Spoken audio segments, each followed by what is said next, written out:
Thank you, David. You're watching TSN, proud home of the CFL playoffs and the Grey Cup game. Yes, Montreal awaits, and now BC and Calgary will lock horns to complete the 2008 Grey Cup marquee. And what a sensational November Saturday afternoon.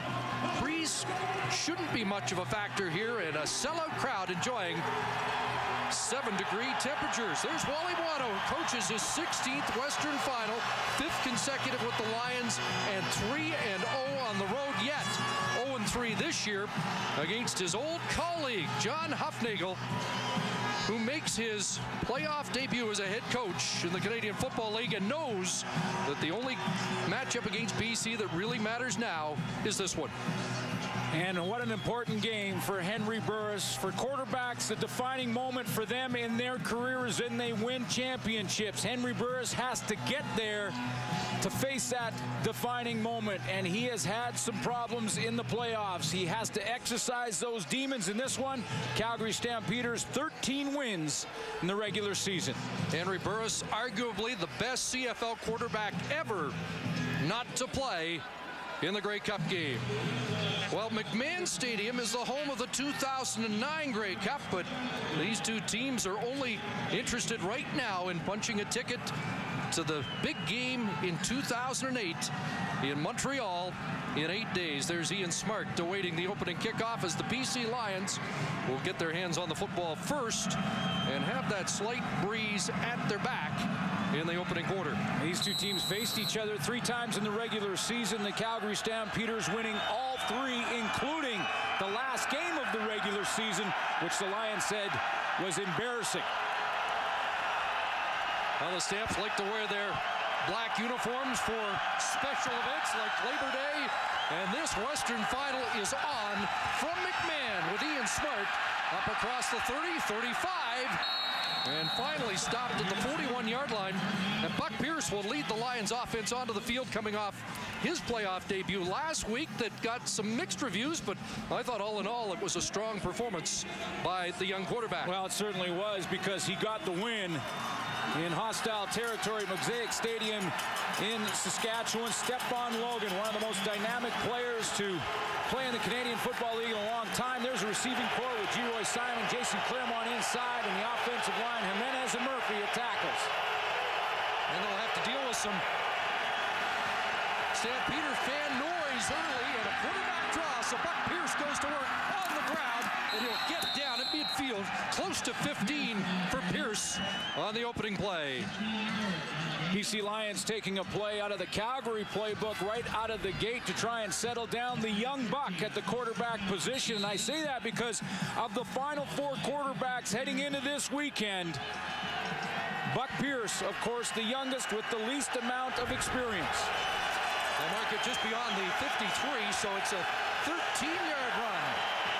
High formation, and now Lyle Green in motion, and Stephon Logan with a cutback, and Logan with a huge hole, and is tripped up at the Stampeder 40-yard line. He chewed up big yardage 2 weeks ago, 226 from scrimmage against the Calgary defense. Yeah, he'll be the #1 target for this defense that are led by Charleston Hughes up at the defensive end. 12 tackles for losses. That led the Canadian Football League for Charleston Hughes.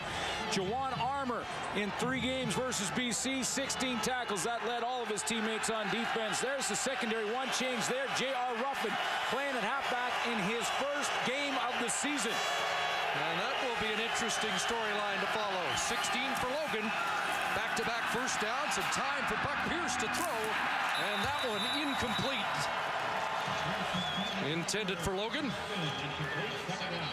Buck Pierce over 3,000 yards on the season, winning his first playoff game, his first start last week. These BC Lions gave him excellent field position in that game in the playoffs in the semifinal with 4 turnovers in the first quarter. He didn't capitalize on those turnovers, but didn't have to. Had a very good second half. 2nd and 10 after the incompletion at the Stamp 41-yard line. And Pierce Pierce guns over the middle, complete and a first down, and that is the rookie Ryan Greismullen.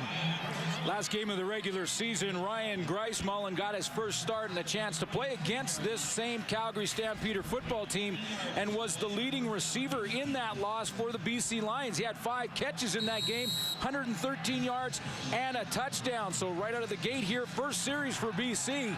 Buck Pierce goes to that familiar target against this team.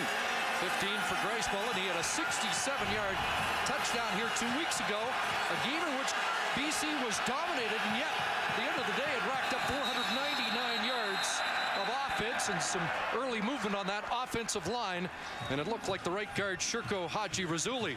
Well, we have a sellout here at McMahon Stadium. Procedure. BC, number 55. It's a 5-yard penalty. Remains first down. And that crowd may have caused some problems for the offensive line for the BC Lions. Haji Razuli gets called there. The legal procedure. It looked like Buck Pierce was trying to change the play on the line of scrimmage, and that caused the confusion. Haji Razuli, a valuable guy who did not play in last year's Western Final, and they missed him, especially when his backup Dean Valley went down with a concussion. First and 15, and there is Logan with another burst, 10-yard side, and he's already putting on a show. Driven out of bounds late.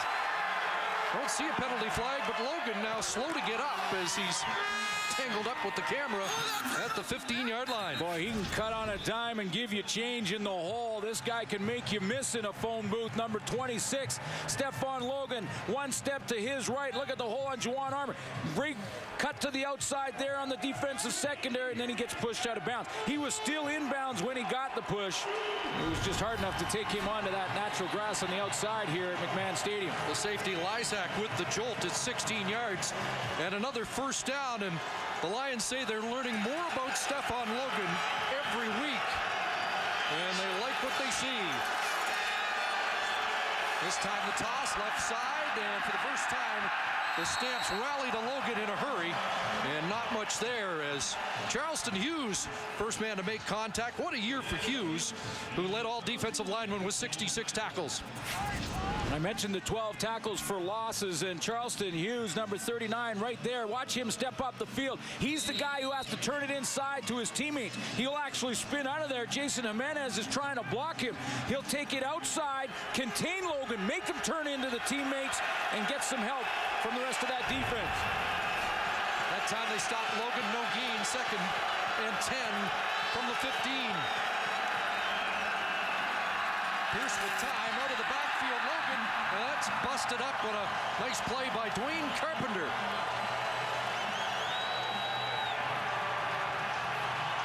Dwayne Carpenter will be a substitution linebacker. He comes in passing downs, and of course, second and long, a passing down. These two teams were talking in warm-up, and that continues in this first drive. But Carpenter is a pure cover guy at the linebacking spot, and he is in the one-on-one on Stephon Logan on that play, is in perfect position. So Paul McCallum comes on and sizes up what will be a 22-yard attempt.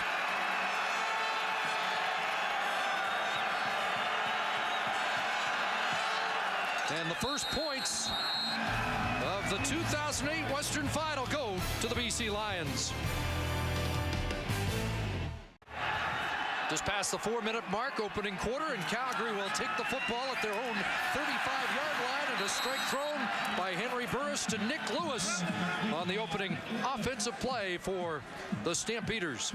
First time in Calgary Stampeder history they had the leading rusher in Joffrey Reynolds, number 21 in the backfield, and the leading receiver in the Canadian Football League in Kenyon Rambo, the wide receiver who plays well against the BC Lions, has all year 200-yard games against them. And there's that young offensive line we talked about all year with the rookies Jesse Newman and Dimitri Shumpas inside of guards. Trying to end a 3-game playoff losing streak, 2nd and 7, and that pass gunned for Kenyon Rambo, incomplete. Burris wants a flag, but none on the carpet, and the trash talking continues. It's a 2-and-out for the Stampeders. Well, game 1 versus BC, Rambo had 8 for 136. Game 2, He had 5 for 105. He's running the dig route there, which is down the field about 12 yards, and then right across the middle, LeVar Glover saying, not this time. The lockdown corner. LeVar Glover makes the play, and Ian Smart has dropped deep. Burke Dale's #1 in the CFL in net punting yardage this year. Gets set to kick for the first time.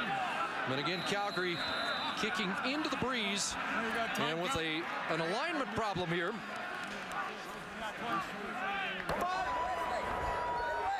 Time count violation. Calgary, number 16, that's a 5-yard penalty, remains 3rd down. So an early special teams mistake has them marching back 5. Well, you know, it starts out with that good drive by BC to start the football game. You know, John Huffnagel's had a good week of practice. They felt that they were focused in their last workday this week, but loose. High kick, not deep.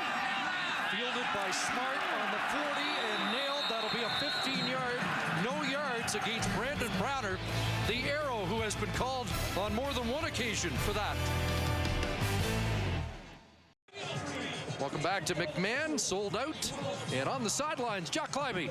Guys, you happen to notice the bad blood between these two football teams? I mean, this started during the week. Calgary Stampeders felt very disrespected by all the smack talking going on the BC Lions side of the football. And now, of course, the pregame warm-up, it carried through. We saw LeVar Glover giving it to Sandro DeAngelis. Jeff Pilon got involved, and then Otis Floyd got into it with Juwan Armour. Otis was reminding Juwan who backed up who when they played together in BC. Matt, these teams don't like each other.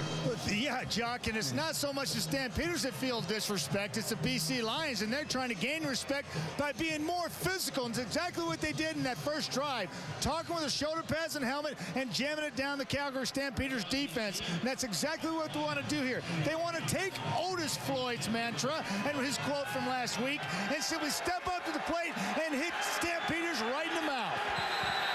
Well, Jock will be patrolling the Calgary sidelines, Matt, on the Lions side of the field. And that's BC with the football on Calgary's 53-yard line after the 15-yard penalty. They look for G-Roy Simon. And Buck Pierce overthrows the intended target. And they talked about Otis Floyd. I love the quote from somebody that Floyd's like that loud uncle at your family reunion. And he does stir things up. Yeah, and Matt was talking about the physical play in the trenches. And that is one of the reasons the Lions have lost all 3 games in the regular season to this Calgary Stampeder team, because they lost the game in the trenches. They lost that battle at the line of scrimmage. 2nd and 10 BC. Short drop. And the pass off the fingertips, and it has been intercepted. Dwayne Anderson, the corner, able to come down with the football. There is a penalty marker in the offensive backfield. There is, and Juwan Armour looks like he's trying to argue his position. Foul, roughing the passer, Calgary number 2, 15-yard penalty, 1st down. Well, 2 15-yard penalties against the Stamps in 3 plays, and this one takes a turnover off the board. Well, first of all, the Calgary Stampeders are everyone on the line of scrimmage, including their secondary, and Juwan Armour is right there. Number 2, he's the top linebacker on the line of scrimmage, comes off the edge. Now, Lyle Green takes him initially. He goes through there and hits Buck Pierce low in the legs. You can't do that. That was a rule implemented a couple of years ago to protect the quarterbacks. And instead of a Calgary interception, it's a British Columbia 1st down. At the 38, back to Logan. Another penalty marker. And this play, I think, was halted prior to the snap of the football. Calgary Stampeders this year on defense have asked their secondary to roll up and play press coverage. Procedure, BC 60, not set for a second, remains 1st down. When you take a look at the secondary, this is what they're going to give you. Look at this, bump press coverage up here. He's going to walk up in the second of the snap. There's press, there's press, there's press coverage. Everybody on the line of scrimmage. The Lions are going to see a whole bunch of that from this Calgary secondary. The question is, can they make the big play? Chris Jones, the defensive coordinator, loves to get after it and play aggressive defense.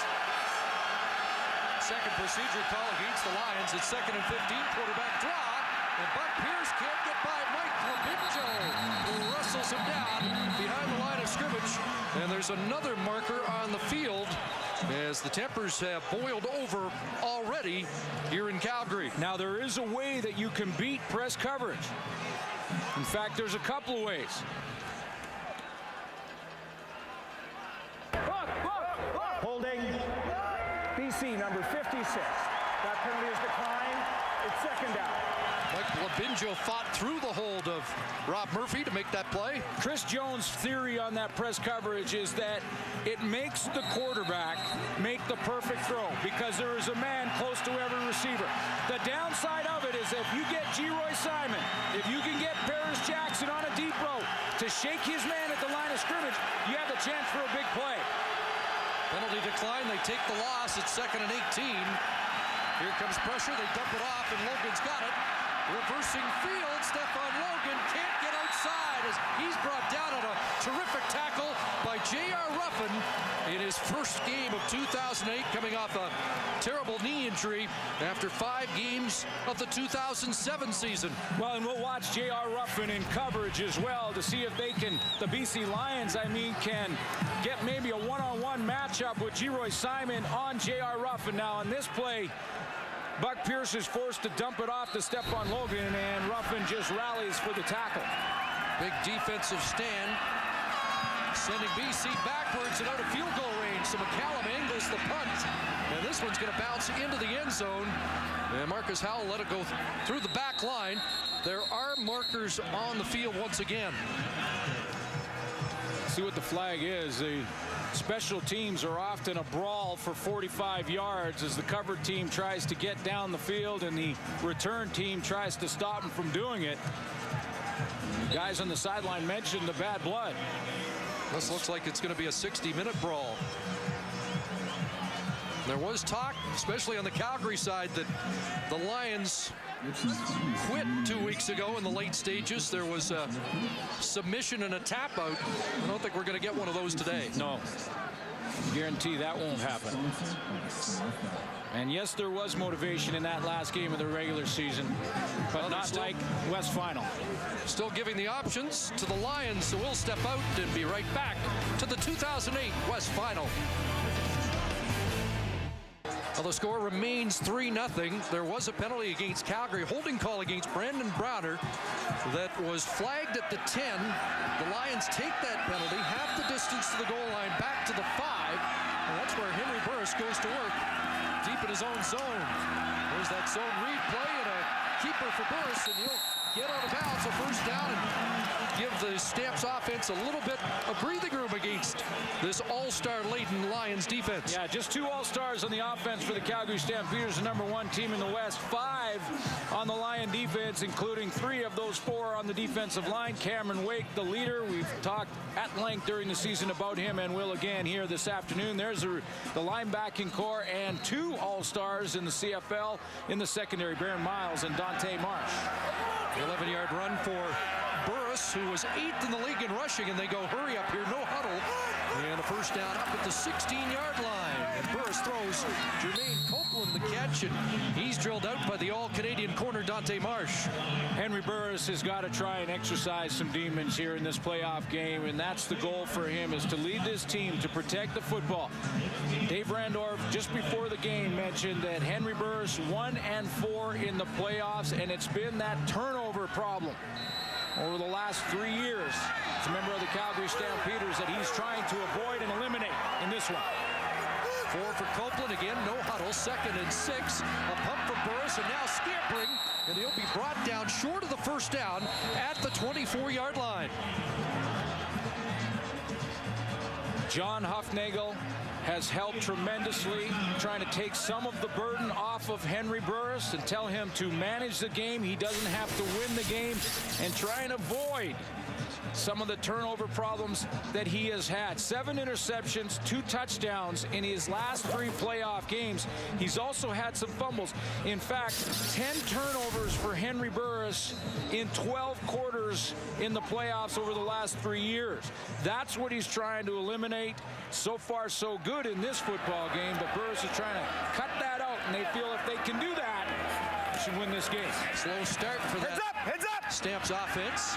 We saw it from Montreal in the opening quarter of the Eastern Final. Ian Smart up close to the 50-yard line. Marcus Howell down first on the cover team. And the home team is waiting. The Montreal Alouettes, congratulations to them, their win in the Eastern Final earlier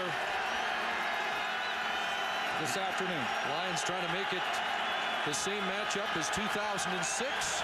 Haven't had a Calgary-Montreal Grey Cup since 1970. Buck Pierce, G-Roy Simon with the catch at the Calgary 30-yard line.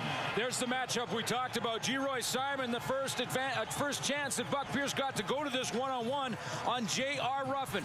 Ruffin has not played a game in 2008. He played 5 games in 2007. With the injury to Walls, he was inserted into the lineup. Inside position by G-Roy Simon on Ruffin. Nice swim move. Gets right down the seam, and a big play for the Lions. 31 yards. BC did not have a receiver over 50 yards last week in the semifinal in Regina. Here's Logan. More positive running yards for the diminutive scat back. 7 for Stefan Logan. It's very difficult to game plan and put your entire game plan on G-Roy Simon and say, if we get that matchup, we're going there every time. They want to be careful, the Lions, not to lock Buck Pierce into going to G-Roy Simon too much. Jock Chapdelaine, offensive coordinator, said, yes, they're aware of the matchup. They're aware of the opportunity there possibly, but they don't want to get Buck Pierce too locked in because Chris Jones can come with a lot of pressure from a lot of different areas, and they could get Buck Pierce hurt. Give Logan 8. 2nd and 2. Back to Logan again, right side, first down. And Logan finally taken down at the 13 by Juwan Armour. Stefan Logan with 291 yards rushing in his last 2 starts. The other thing, Chris, is I mentioned that the Calgary playing aggressively on defense.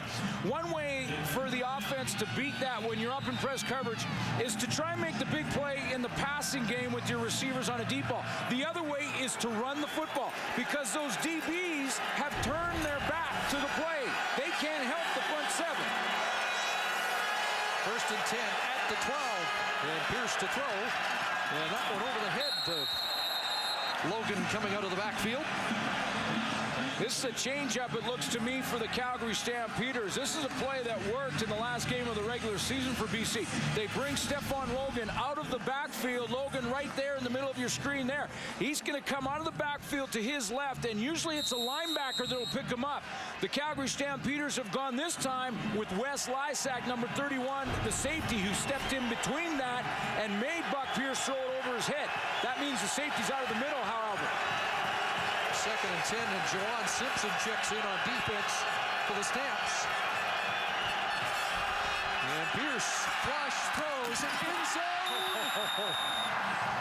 And incomplete. Ryan Greismullen, and he just got out of the way of a train. Oh, did he ever? And I was going to say that Buck Pierce threads the needle here. I mean, he doesn't have a very big window to get this ball in there. There's Greismullen right there. He's number 13, the middle receiver in that short side. He gets a little bump. There's that press coverage we talked about. Now, Buck Pierce threads the needle. He doesn't have a big window. It goes through the hands of Ryan Greismullen. Should have had that one. Yeah, he had a drop last week deep in Saskatchewan territory early when it seemed like the Lions weren't cashing in their opportunities. And Paul McCallum puts it through. And a couple of McCallum field goals, and Wally Bono looks like he expected more. His team with a 6-0 lead. You know, I know in the first game, in the Eastern Final, the guys at the panel in our pregame show talked about rust on Calvillo and the possibility there. The same is, you know, is a concern, I'm sure, for Calgary Stampeders fans with Henry Burris. Anytime you have the bye and you haven't played in a couple of weeks, for offenses, it's about timing, it's about rhythm, and John Hufnagel knows that better than anybody, being a former quarterback and has been a quarterback coach. Tremendous resume from Hufnagel, trying to get this offense on rhythm.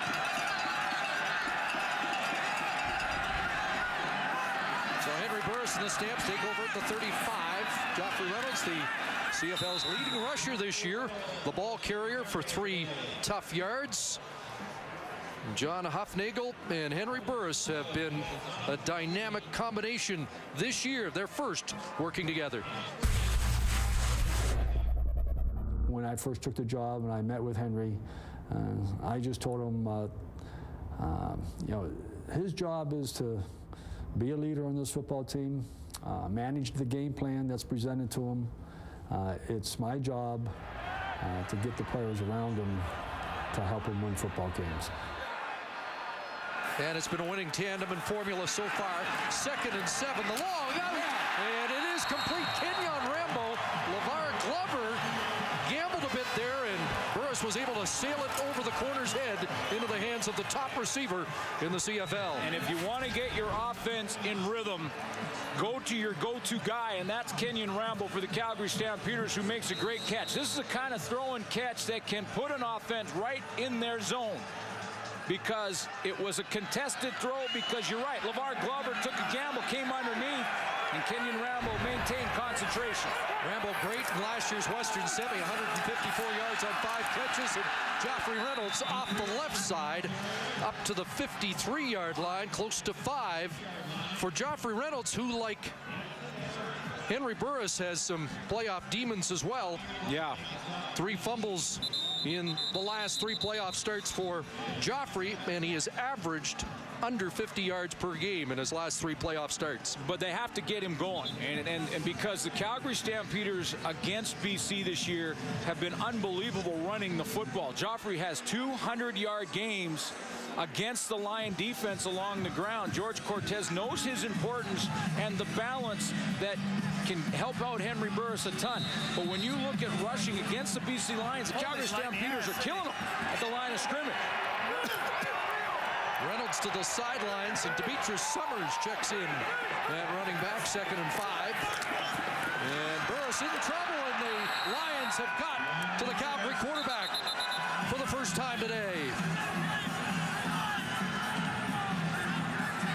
Aaron Hunt, first time All-Canadian at defensive tackle. Looks like he got there first. Yeah, and it was just straight 4-man pressure. 1, 2, 3, 4 along the line, but that's probably the best 4 in Canadian football in a long, long time when it comes to straight defensive line play that can get after the quarterback. When you look at Brent Johnson, Cameron Wake, Aaron Hunt, maybe the most underrated. Although he was a CFL All-Star, people are now just noticing how strong and how good of a football player Aaron Hunt really is. Yeah, 11 sacks for Hunt, 10 for Brent Johnson, and of course, the league-leading 23 from Cam Wake. So again, Dales has to kick it away. Ian Smart from inside his 20. And Smart taken down on a solid tackle. After the 46-yard kick, 5 on the return. And the tackle made by Juwan Simpson. So 9 seconds remaining, first quarter. And the Lions with a 6-0 lead. And the Wind at their back for one more play. And it's Jarius Jackson coming in, which is the most interesting coaching decision of this first quarter. It really is, and especially on first down. I mean, we saw in the semifinal that Jarius Jackson will play on 2nd and short, and he'll play on 3rd and short yardage. Jackson, of course, came in and had one of the biggest plays last week, the 2nd and short touchdown of 31 yards. And a quarterback draw, Jarius Jackson across the 35. And that's why. Put him in to run a quarterback draw, get a first down, and then Buck comes back in, I'm sure. Final play, first quarter here in Calgary. First quarter stats brought to you by Tim Hortons. Always fresh, always. Just over 40 yards for Stephen Logan, who's winning that rushing battle between he and Joffrey Reynolds. That was a very physical, up-tempo first quarter in this West Final. Mentioned that Montreal, a little sluggish first quarter with the bye. Did you sense that from Calgary? I did on their offense. You can see their timing isn't quite there, although give some credit to the BC defense. I mean, once again, they started the game in the semifinal in Saskatchewan with 4 turnovers, and they've controlled the line of scrimmage so far. You get varying opinions. Some people think it's very hard for one team to beat another 4 consecutive times. I know that's not how the Stamps feel. Rob Lazio told us yesterday, if you're better, you can beat them 18 straight times. Buck Pierce back at quarterback for BC and looking for Simon and overthrows the intended target, who was well covered by J.R. Ruffin, the DB on the spot for Calgary today. And Buck Pierce, again, has to be very careful not to lock in too much to G-Roy Simon, because there's ways that the Calgary Stampeders can help J.R. Ruffin. They can put Milton Collins or Wes Lysak over the top so that they don't leave him in that one-on-one with no one behind him. So it'll look like it's one-on-one to Buck Pierce, except for the fact that there's a deep defender helping out. Ruffins was a regular in Calgary's backfield in 06. In fact, his first CFL interception was against Dave Dickinson. Then with the Lions, Pierce throws complete over the middle. And that's the usual tough sledding for Jason Claremont. First down up at the 49. Mentioned off the top that Buck Pierce is the young buck in the Final Four coming into this weekend, and I think most of the experts across the country have picked the Calgary Stampeders in this game because of the matchup at quarterback. Buck Pierce stands in here and throws a strike to Jason Claremont, who is well covered, and Buck Pierce had lots of pressure in his face on that one. 12th consecutive start for Buck Pierce at quarterback, 13 to Claremont. And here is Stephon Logan, another burst into the backfield. He gets nailed by Milton Collins, but as happened a couple of weeks ago on a big Collins hit, he just pops right back up. Well, so far, again, this game is being won and lost up front, and the BC Lions have the lead in the game because so far they are winning that battle, because you can see that open lane for Stephon Logan, and he hits it nicely. Big block up front by Angus Reid, the center, to take Juwan Armour out of there, the linebacker. 18 for Logan, 62 in the game already. And Pierce underneath. There's Ryan Grace-Mullen, brought down at the 41-yard line, so a short gain there. You mentioned Calgary's running totals against BC, but in the last 2 Lions starts against the Stamps, they've amassed 312 yards rushing coming into this game. So they may have found a little soft spot in the Calgary defense. Yeah, and that's 2-6. He's getting a lot of that, but he's getting some help up front right now, because that was big block by Angus Reid, Rob Murphy, and the CFL All-Star Jason Jimenez. If BC's found the soft spot, nobody else did, because Calgary was number 1 against the run, 2nd and 7, and there's a completion and a first down. G-Roy Simon with the catch as Buck Pierce has the chains moving. The other edge that the BC Lions have that no one was talking about leading into this game was playoff experience, and the guys like G-Roy Simon can settle down a huddle. They know the importance of it. They know how big this football game is and what the intensity level will be at. Remember, there's so many youngsters in that Calgary defense. They're just learning this for the first time. 3 minutes into the second quarter, the Lions marching, and Logan will try the left side again, trying to get outside to turn the corner, runs out of real estate, and they'll crash into the signage on that far side. J.R. Ruffin there again.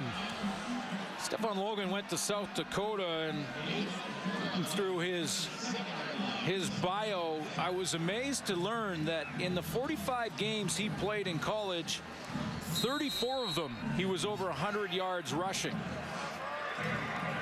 The best kept secret coming out of college. And one of the best tips Bobby Ackles, the late Bobby Ackles, ever got. A friend from Miami, where Ackles had worked with the Dolphins, said, you might want to take a look at this guy. Second down, and Buck Pierce too high for Claremont.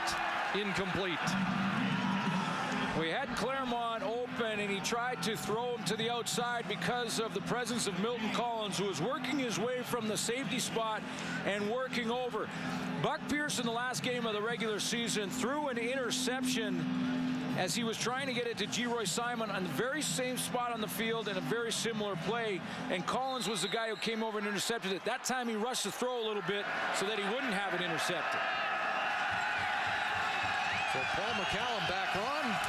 Trying to make it 3 straight field goals, and McCallum expands the lead. Lions by 9.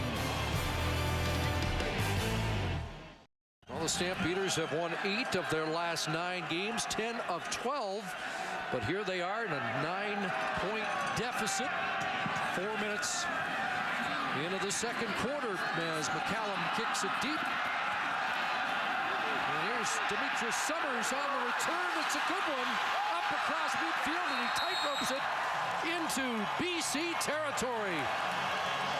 There's an adrenaline boost that the Stamps needed. 51 on the return. If you watch the Eastern Final, you know how important that third phase of the game can be, and that's the special teams phase. Big plays in that game before we got to this one here at McMahon Stadium, and this could be the play that ignites the Calgary Stampeders a little bit, lights a fire underneath them, and gets them going, because Demetrius Summers takes this up, and that's the key to this return, is he sells it to one side, the wide side of the field, to his right with the first 4 or 5 steps. Then he breaks back to the left, and that's why he's got that wall set up for him. It's a McCallum who knocks him out.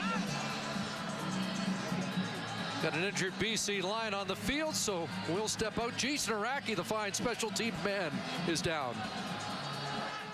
Jason Araki on the sidelines, the leading special teams tackler in the CFL this year. Looks like he'll be okay. Best field position start for Calgary today. And a pump from Burris, and then pressure. He escapes. Gets outside, and now across the green again. Incomplete for Joffrey Reynolds. Tried to do a double move with Kenyon Rambo, who was going one-on-one on LeVar Glover, and LeVar Glover has been in his hip pocket the entire afternoon so far. Henry just tried and sell a little late hit by Aaron Hunt. He bumped into Hunt on the way back to the huddle, went down in a heap, and came up smiling. Calgary Stampeders ranked 2nd running the football in the Canadian Football League in the regular season, 3rd throwing it close to 400 yards a game, but so far that BC defense has responded. Lions defense with 50 games of Western Final experience. 2nd and 10. And Burris to Nick Lewis, who can't bring it down. Oh, boy. You mentioned that game experience, and here's the difference. The Lions on defense, all those games of experience you just mentioned, Chris, 46 playoff games of experience for the entire starting lineup for the Calgary Stampeders. That's both offense and defense. Surprised to see Nick Lewis. His playoff numbers not very impressive. 9 catches, 83 yards in his previous 3 playoff games. So it's not all Henry Burris. Joffrey Reynolds has struggled in the playoffs. Nick Lewis hasn't put up big numbers. And they've got to climb that hurdle. Good kick by Dales to get it inside the 20. And out of bounds as we approach 5 minutes of this second quarter with the Lions in the lead. Welcome back to McMahon Stadium. Let's go straight to the sideline. Jacques Climie with Calgary. Guys, before the game and talking to the BC Lions and Geroy Simon, they wanted to do a lot to get him open by moving him around. They're getting a lot of different formations, which right now the Calgary Stampeders defense is having a tough time with. On the sidelines here during that last break, Juwan Armour, the rest of the defense, we're talking with Chris Jones, trying to figure out who's got who's following Geroy Simon, and J.R. Ruffin basically is a guy, he's got to man up with him and follow him wherever he goes, Matt.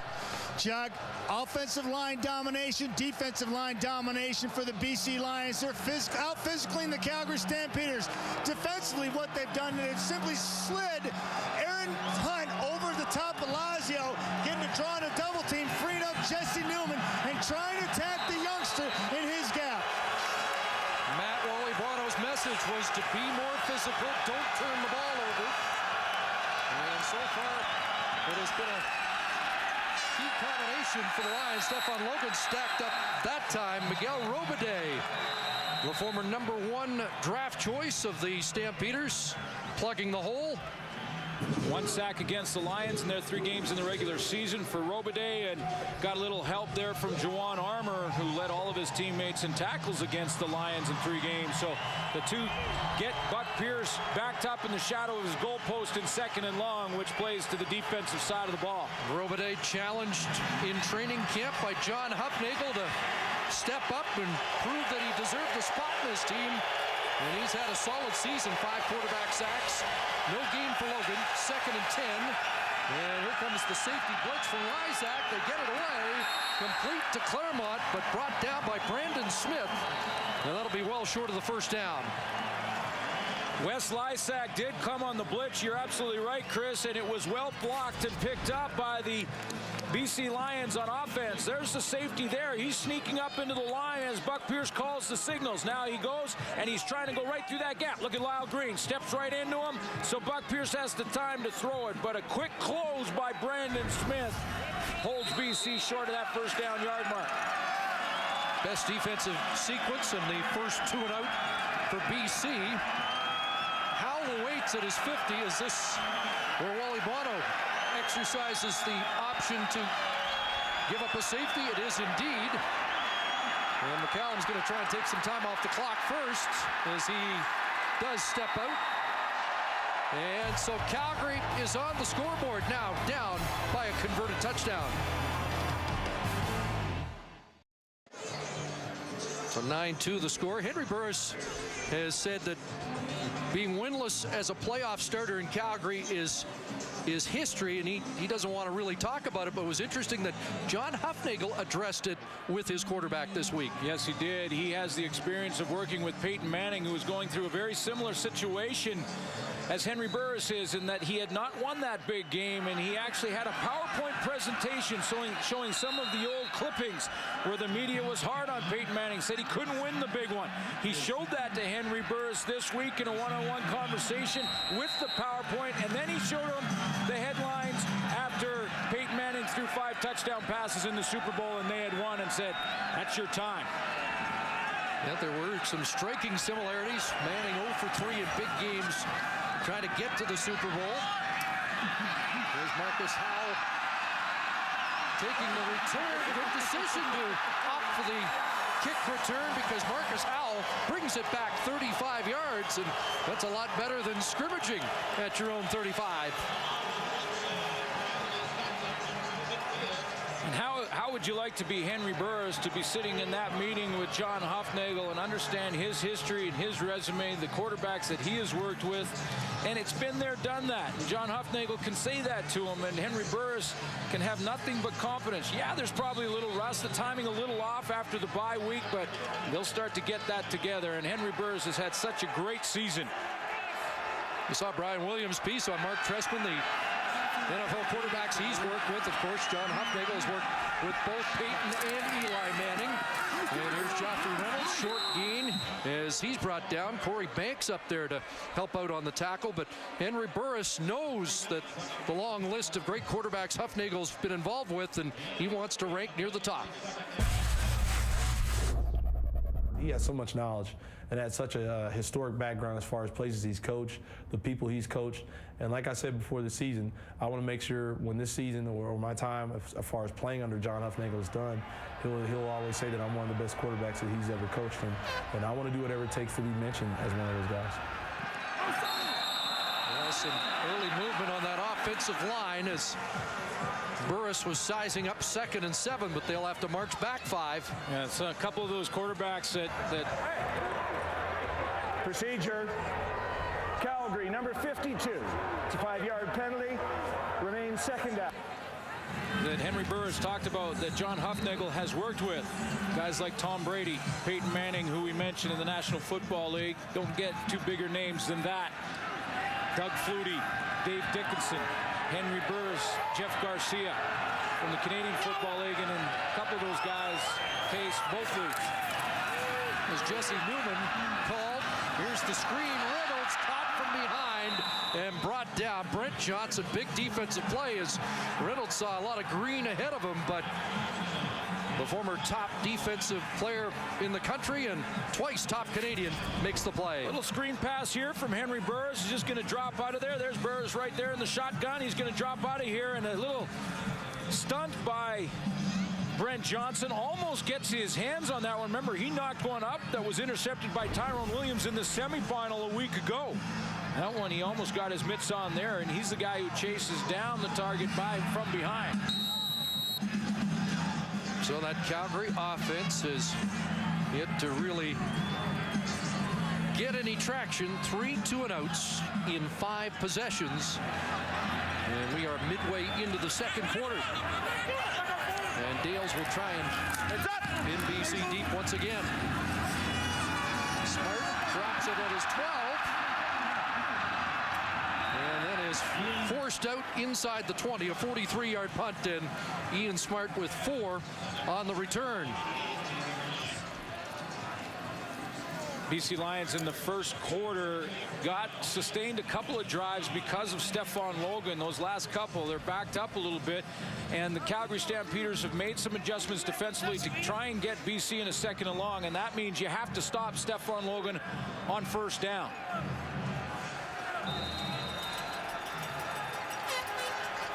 Lions will start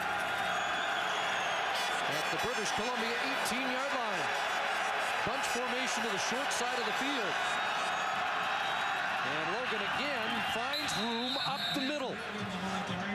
And Stephon Logan up around the 26-yard line has 8. Salim Rashid and Juwan Armour, the linebackers, to show you on first down how close to the line of scrimmage they really are. And this is why Stephon Logan, look at this. Usually the linebackers are lined up 4 or 5 yards back from there. They're usually about 5 yards off the line of scrimmage. You can see they're only 2 because they want to eliminate the gaps and try and stop or control Logan. And Logan already 79 yards on the ground, 2nd and 2. And Logan looking for a first down is dropped at the 29-yard line. Big hit there by Robitaille, but it is a BC first down. Well, and this is what happens, though. There's a downside to this. They've got their linebackers up, and again, that play, Salim Rashid and Juwan Armour up on the line of scrimmage, and it's going to be Charleston Hughes that makes it. Look at them again. Look right up in the line of scrimmage. That means they're sucked up to stop the run. They still gave up the first down. There's Hughes with the tackle. The downside of it is play action opens up that zone in behind the linebackers to throw the football. And Logan's previous 2 starts against Calgary, 95 and 138 yards. Play action fake, and now Ryan Grace Mullen up near midfield. Pulled down by Dwight Anderson at the BC 54-yard line. Juwan Armour again, here we go. And that's exactly what we just talked about. Armour, see how close he is to the line of scrimmage? What does that open up? That opens up that intermediate zone in behind. Where is Ryan Grace Mullen going to end up? Little play action. Keep Armour in the line of scrimmage. Layered patterns across the middle. There he is, right over the middle, in behind the linebackers. 25-yard pickup. Enhancing Lion field position. Buck Pierce, 8 of 15, 98 yards. So far in the Western Final. Back to Logan. Little stutter step, and oh boy, great yards for Logan when it looked like nothing was available. And this has got to be frustrating Calgary because they are playing to stop Stephon Logan, and they're missing a couple of tackles in the hole. Let's see this same play, and I'm going to show you Juwan Armour one more time. There he is, right up in the line of scrimmage. That defense, folks, is designed to stop the run. He makes the right move, he gets to the gap, and Logan makes a miss anyway. So Armour up there again. 8 more for Logan. And why not hand it off again? And Logan to the 45, and he'll be hauled back. And again, the ball loose after the whistle. I'm not sure what that forward progress, where he'll get to it. Well, they're going to give him the first down. That he did get to that 45 of the Calgary Stampeders, which is where they needed to be. So Logan will step out for a play, and Ian Smart checks in. And you could guess that whatever team ran better today was going to end up on top, and so far it has been an accurate barometer. Chris, the Calgary Stampeders, they just noticed a 3-minute warning coming up, and they were having some problems getting the right personnel on defense. And so a timeout called. Yeah, because there's 13 seconds left, so they couldn't get to that 3-minute warning, or they would have taken the delay of game. They're taking a look at something here. Well, they're going to. Well, we did not see the challenge flag come out, but yes, it is just in front of the Calgary bench, and they want to know if they recovered a Logan fumble on that last play.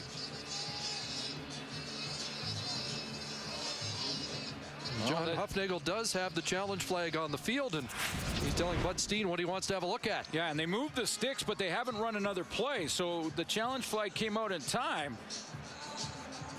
Logan gets twisted back there. Now, is that one of those where he's down on top of the tackler, Eddie Freeman? Yeah, like Eddie Freeman, he was down on the ground, and he had pulled Logan down on top of him. Now, we are told that the officials will no longer tell a coach that we're not going to change our mind, pick up the flag. So let's see what.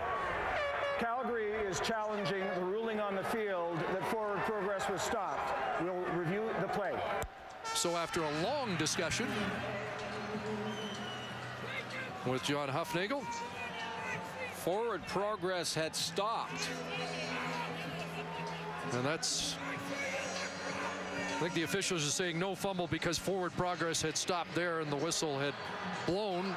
There's the ball coming loose, and clearly Juwan Armour ended up with the ball. Yeah, and just completely off topic, it's amazing that Stefan Logan's right knee is okay. Yeah.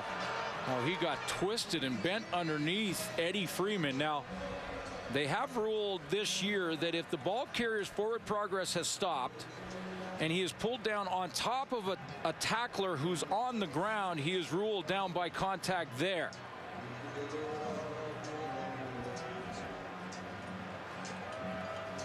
And you could see that Freeman was on his back on the ground and Logan on top of him.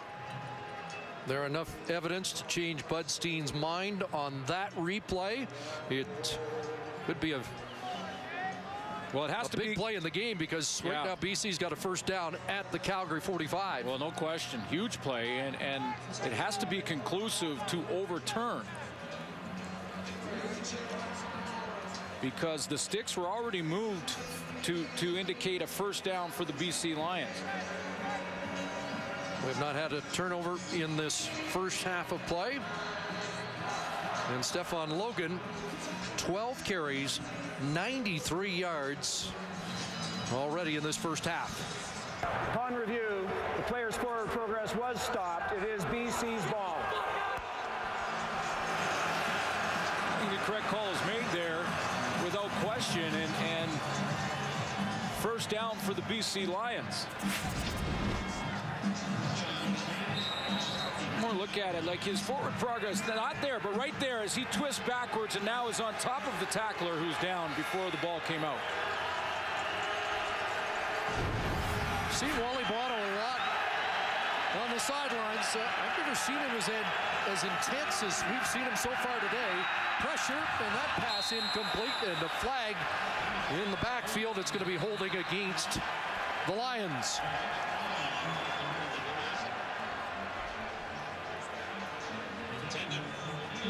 Some heavy pressure on Buck Pierce that time.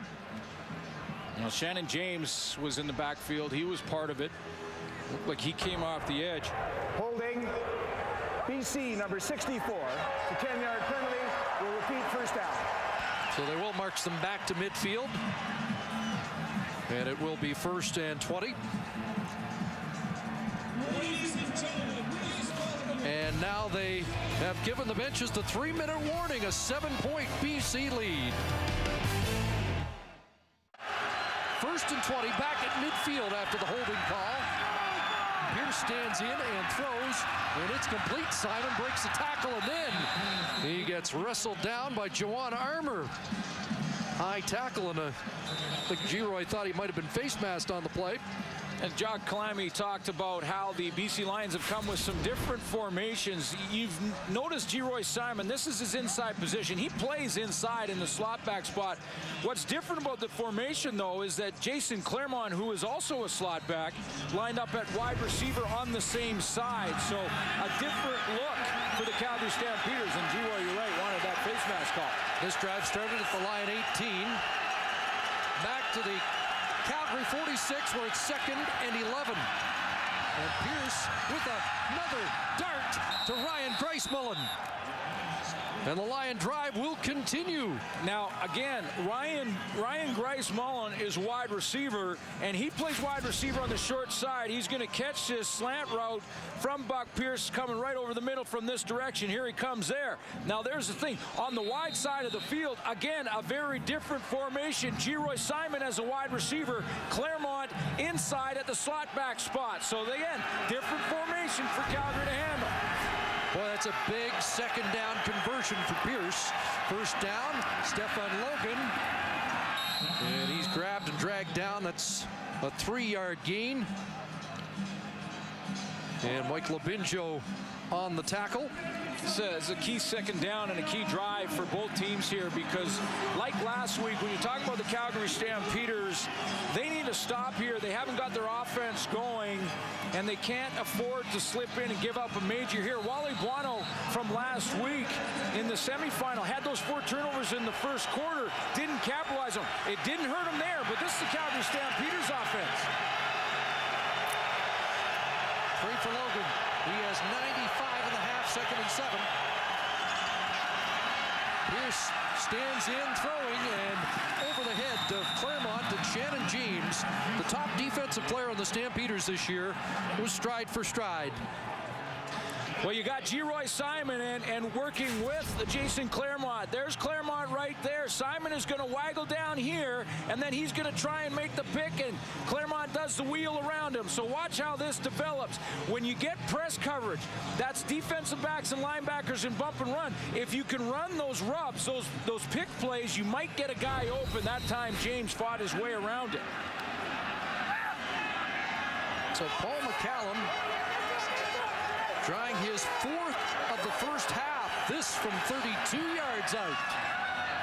And McCallum puts that through. And it is again a 10-point lead. Big stop, though, for that Calgary defense. Really was. Again. And in this Western final, number 82, Nick Lewis wears the mic for TSN. Here we go.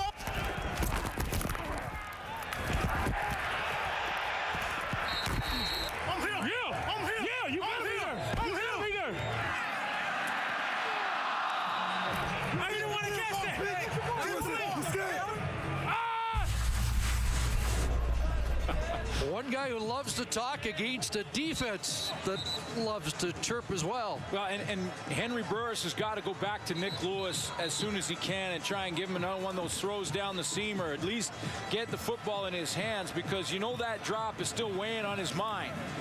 And it won't get out of his mind until he makes that next catch. BC took 5:07 off the clock on that field goal drive. And now 88 seconds remaining in the first half. And Henry Burris and the offense will try and change the complexion of this opening half in the 2008 Western Final. Summers on the return again. Dangerous again. Across midfield again. And cut down by Paul McCallum. But Summers to the Lion 39. Well, he is setting up these returns really nice. Demetrius Summers is doing this. Up a couple steps that way and then back the opposite direction. And it's those 3 or 4 steps in one direction that really influence the cover team for the BC Lions in that direction. And he cuts back against the flow. He's done it a couple of times, and now it's one guy. He just makes him miss, and away he goes. A couple of big returns. The Lions are going to talk at halftime about their special teams. The Calgary Stampeders are going to talk about their offense and how they can get that going. It's a late flag after they unpiled. Not sure if it was a taunting call, but Steen will sort it out. Objectionable conduct. Calgary number 67. It's a 10-yard penalty from the end of the run, and it's first down. Dimitri Sumpas, the right guard, called. So that takes a little of the luster off a 51-yard kick return by Demetrius Summers. And that, by the way, 2 straight 51-yard returns. And often, Chris, offensive linemen like Sumpas aren't on the kick return team, so that may have came from the bench as he was coming on offensively for this series. Timer, please put the clock back to 1-2-0. 1-2-0. But Steen wants a second extra on the clock, and John Huffnagel and Henry Burris will try and use every second available here to cut into this BC 10-point lead. Well, they've had good field position to start their last couple of series and not been able to take advantage of it. I still like to see a little more Joffrey Reynolds. I think Calgary fans to see him get started. Starting almost in field goal range for Sandro DeAngelis. And there is Reynolds. And he'll be brought down by the big defensive tackle Tyrone Williams, who called his performance 2 weeks ago maybe the worst of his career. And so far he's made amends because that front four is doing their job. But Cortez has got to start and try and get Joffrey Reynolds more involved, because the balance in the offense is what he's talked about all week. And they felt that Joffrey Reynolds might see the ball 20 times. And you've seen that near for that pace. 5 touches for Reynolds in the first half. 2nd and 3. Here's Reynolds. First down and more. Crashing down to the line, 32.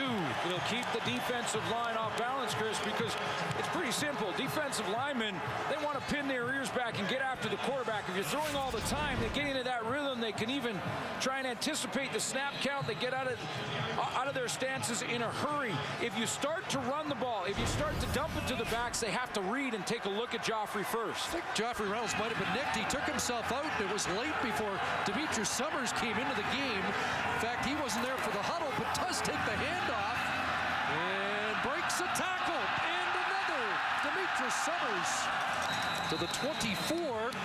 And I got to tell you, I'm a little surprised that he was the ball carrier there, because he arrived late on the scene. Yeah, and it must have been just Henry Burris giving him the quick heads up as to what the play was, because it looked like the handoff and the play was executed smoothly, and then a couple of missed tackles by the Lions or broken tackles by Summers.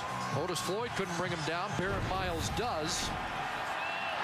And it's a 9-yard carry for Summers, who has 102 on a pair of kick returns in his first half. And Henry Burris wants to go into the end zone. Touchdown! Kenyon Rambo! With 9 seconds left on the clock.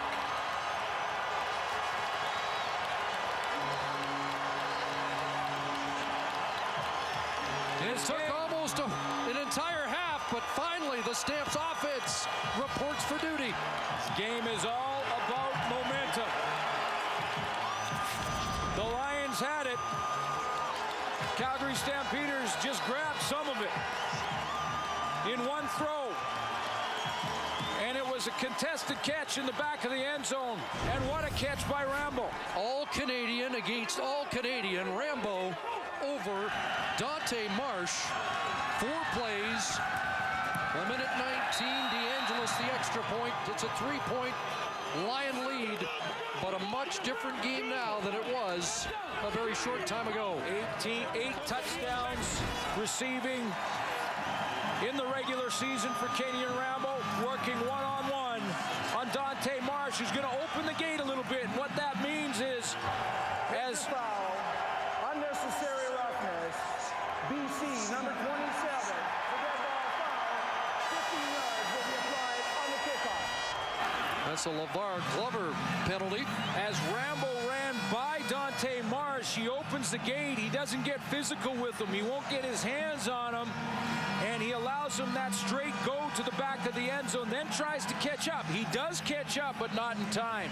Good concentration by Kenyon Rambo to keep his feet in bounds as he made that touchdown grab. The real Ocho Cinco, at least here in Calgary, at 8 touchdown catches during the regular season, 100 grabs to lead the league with 1,473 yards. And that for Henry Burris for the season now, his 40th touchdown pass. And he has been a Lion tamer. Kenyon Rambo over 300 receiving yards in 3 games in the regular season against BC.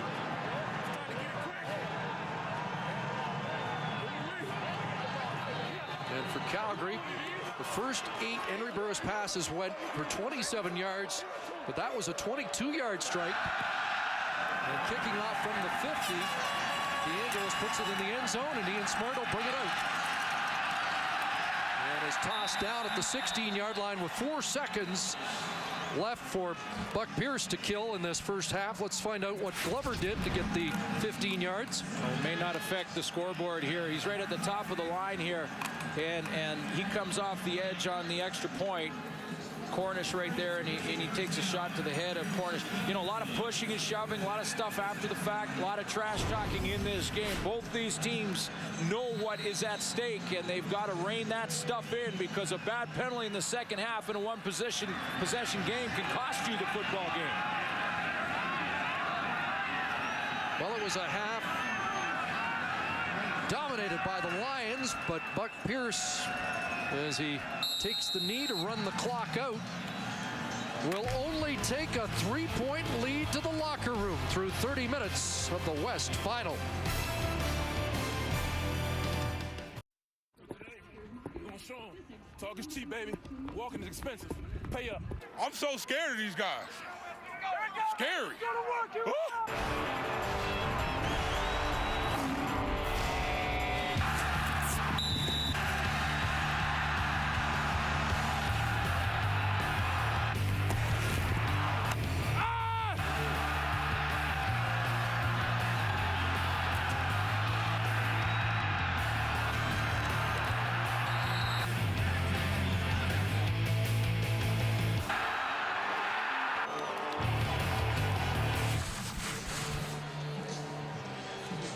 You're watching TSN, proud home of the CFL playoffs and the Grey Cup.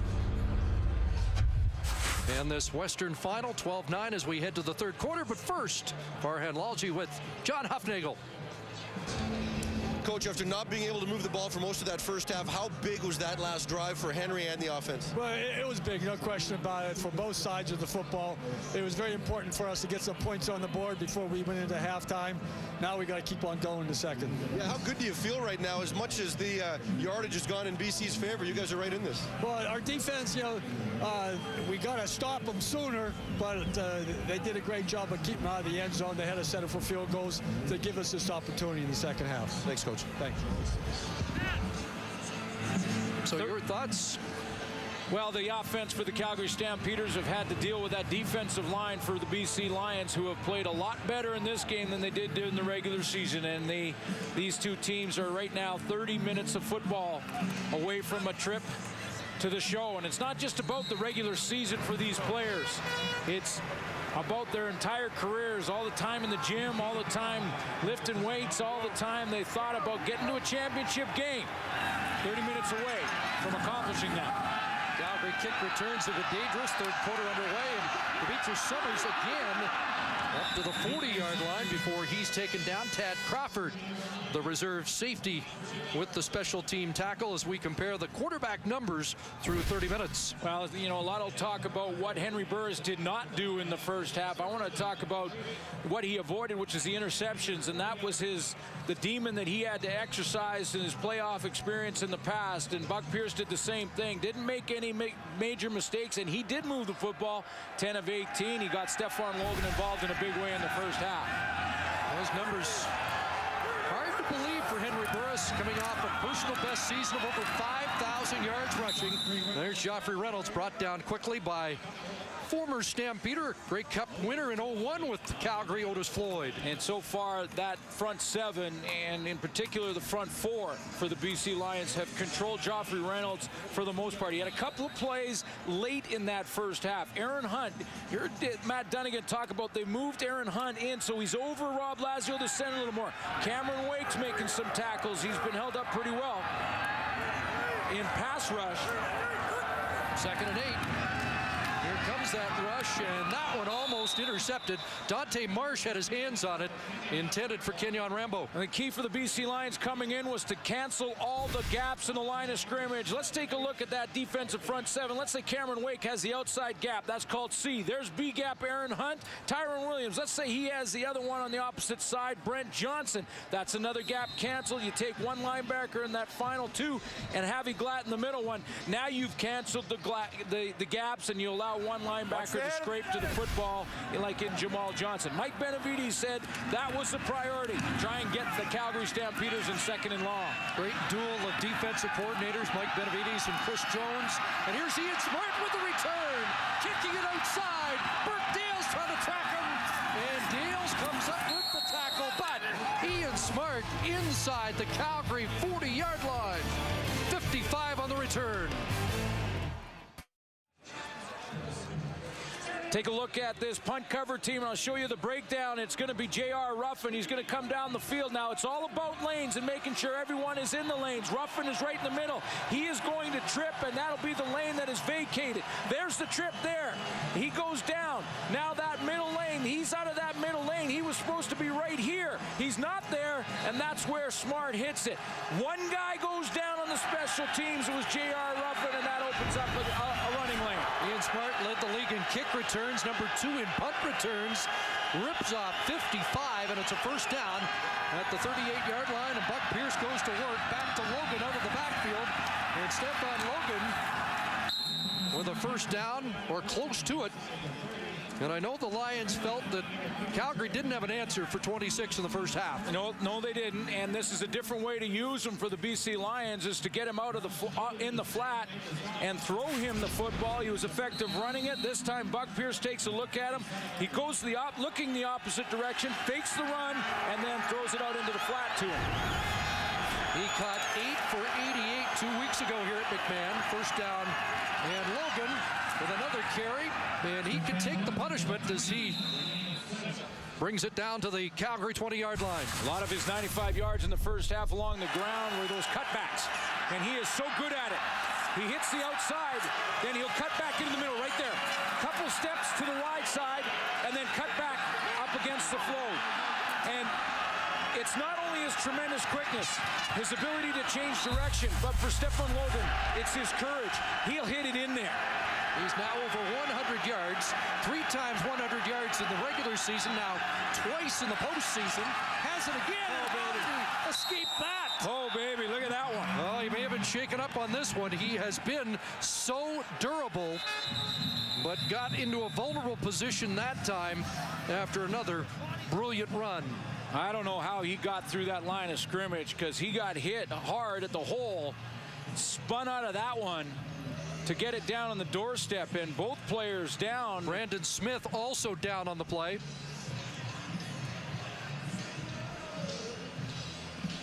And so while both players are getting attention, we'll step out. Brandon Smith a little woozy after taking that hit. Looks like he took a knee on the helmet from Stephon Logan, who's also on his feet, and I think okay. There's Brandon Smith right there, and he did. He took the hit right to the side of his head from Stephon Logan's knee, the left knee right there. And Logan went down hard. He got up first and was okay. Went back to the bench, and they were very careful with Brandon Smith because it was the head and neck area. First and goal from the 7, and Jarius Jackson comes in. He'll handle running back duties, and crashing down fumbles, and Calgary comes up with it. Jackson popped, and he coughs it up. And the first turnover of the game is huge. And this is really the only downside of a substitution like this. There's so many good reasons for it. One, it's a change-up. It gets a running athletic quarterback in the game. It saves a hit on your starting quarterback to get Jarius Jackson in. It keeps him fresh. It keeps him going, but he is cold coming off the bench. He gets hit by Labinjo. He tries to cut back against the flow, and the ball pops out right into the hands of the Calgary Stampeders, who once again bend but don't break. Mike Labinjo with the forced fumble. I think it was Charleston Hughes who comes up with the football. Off armor. And it indeed is Charleston Hughes. So a huge turning point. And Henry Burris toward. Over the middle, he's got Jermaine Copeland. And Burris said yesterday, momentum is what you make of it. They weren't able to sustain it through halftime after the late touchdown. Now a penalty flag on the play after the completion to Jermaine Copeland.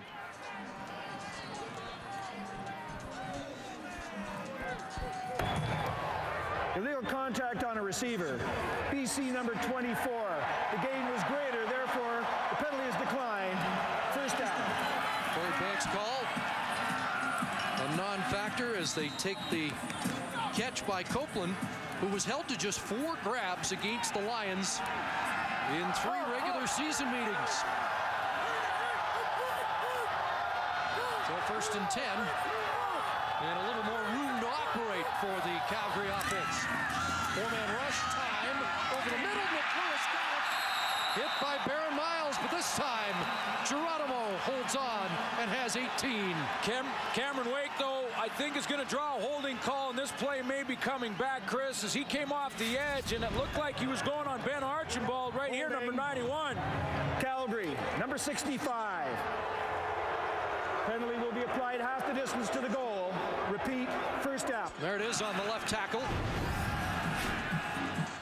So we haven't called Wake's name a lot, but there's his impact once again.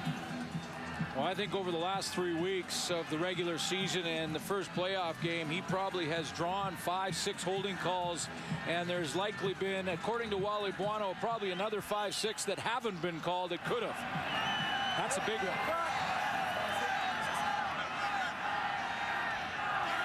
So the 18-yard gain negated. Now it's first and 18. Back at the 8-yard line. And Burris throws down, and it's intercepted. Corey Banks has it. And Banks inside the 10. Touchdown. No, they'll mark him out at the 1. Corey Banks out at the 1-yard line as the teams trade turnovers deep in Calgary territory. And this ball just a little too far out in front of the intended target from Henry Burris. He's going to get some help on Wake from Nick Lewis. He tries to look back to the backside. The ball just thrown a little bit too far in front of Jermaine Copeland. And Corey Banks, who has had one of those seasons where he's given up some plays early on and he had some challenges throughout the regular season. He has bounced back and played his best football down the stretch and in the playoffs. 6 interceptions regular season, 1 against Calgary. His biggest of the year has set things up. First and goal at the 1. Jarius Jackson back in short yardage. Ian Smart the ball carrier, and he is stopped. Will toss him back. Playoff intensity at its best. If you're going to get that inch, you're going to have to work for it. That's what the Calgary Stampeders are saying. After sudden change in the interception thrown by Henry Burris to Corey Banks,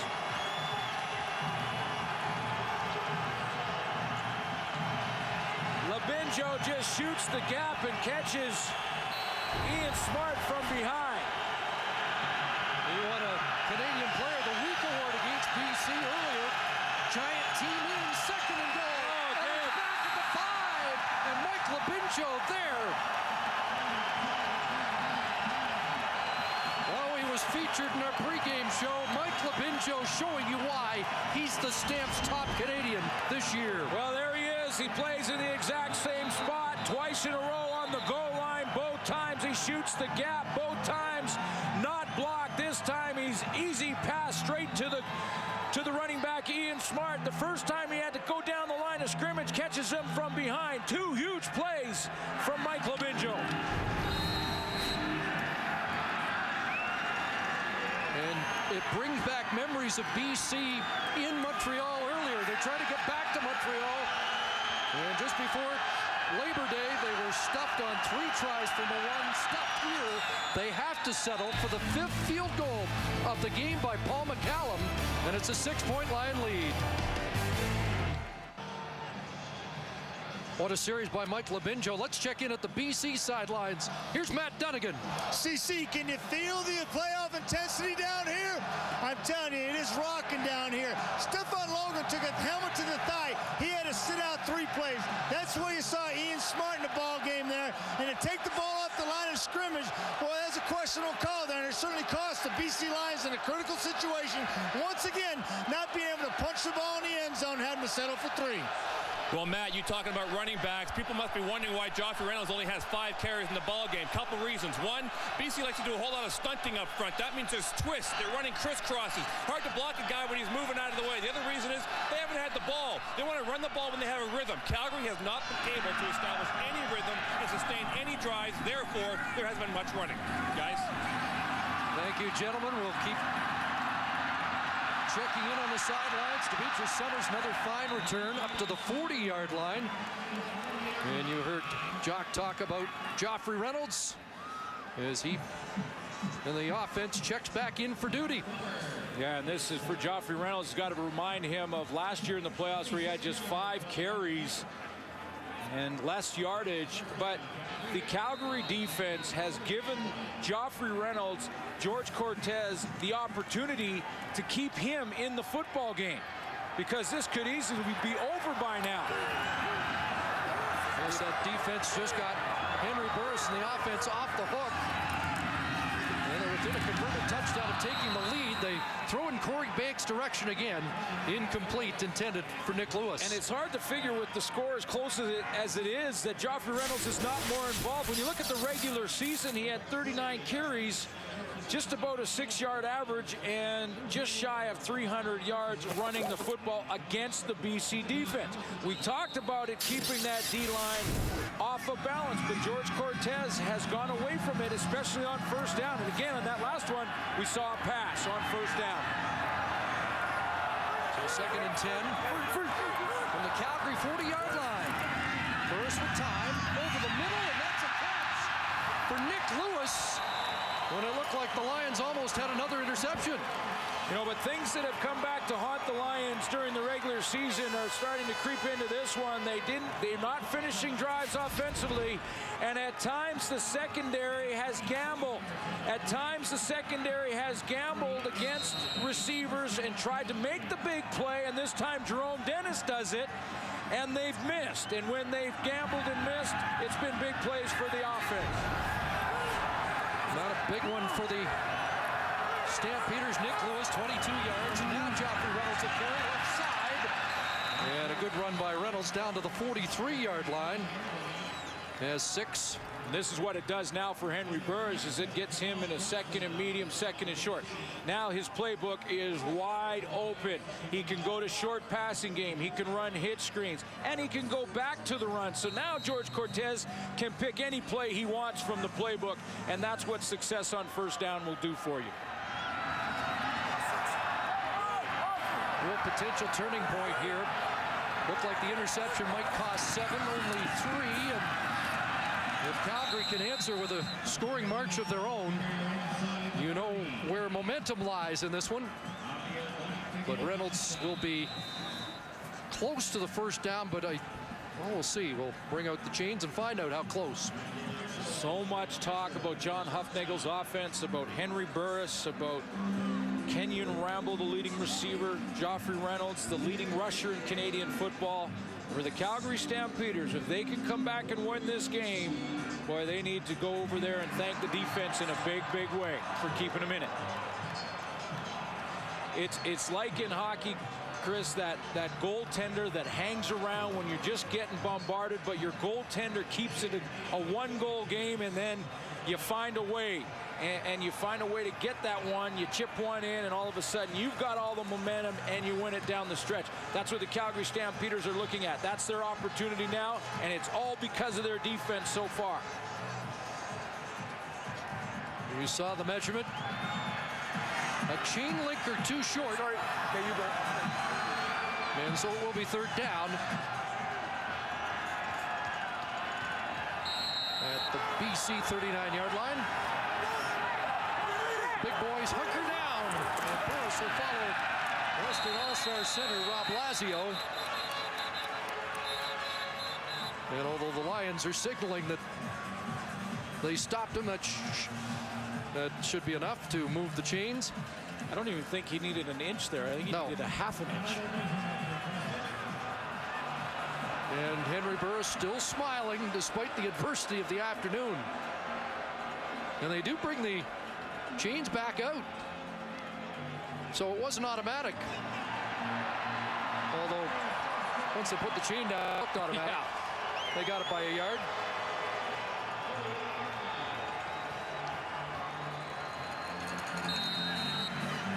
John Huffnagel's defense has only surrendered the 5 field goals, and his team a converted touchdown away from a lead.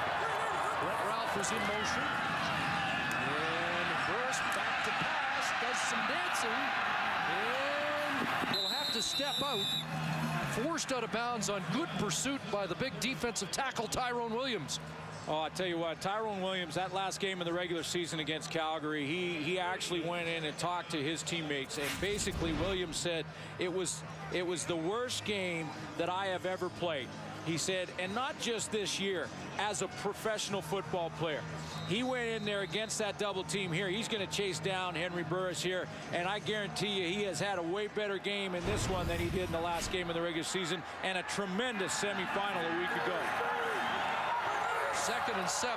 Calgary's had the ball for about 3 minutes here. Their longest drive of the game time-wise. That pass for Rambo. Airtight coverage from Dante Marsh. Incomplete. You know, that's been quite a battle. Dante Marsh, the All-Canadian, against Kenyon Rambo, who is, as we mentioned earlier in that first half, has had a pretty good success against the Lions. Kenyon Rambo got that one touchdown just before the end of the half at the back of the end zone. But this matchup, Dante Marsh has been right in his hip pocket. They tried to double move again, where he's going to go down the sideline and a little pump fake. But Marsh isn't looking at the football. He's locked into his man and is right there. So Sorry, Chris, not a double move, but a double pump from Henry Burris, the quarterback. So here is Sandro DeAngelis, leading scorer in the CFL this year, from 42 yards out, and Sandro puts it through. And once again, a field goal separates these teams in the West Final. Late afternoon in the foothills, and it has been a heavyweight clash. 5:31 left, third quarter, 15-12 BC. And the smallest guy on the field, the 180-pound Stefan Logan, has been the biggest story so far. And Logan back in for duty after having that thigh wrapped. BC starting at their 35 after the DeAngelis field goal. 5-receiver set. And Pierce runs out of time.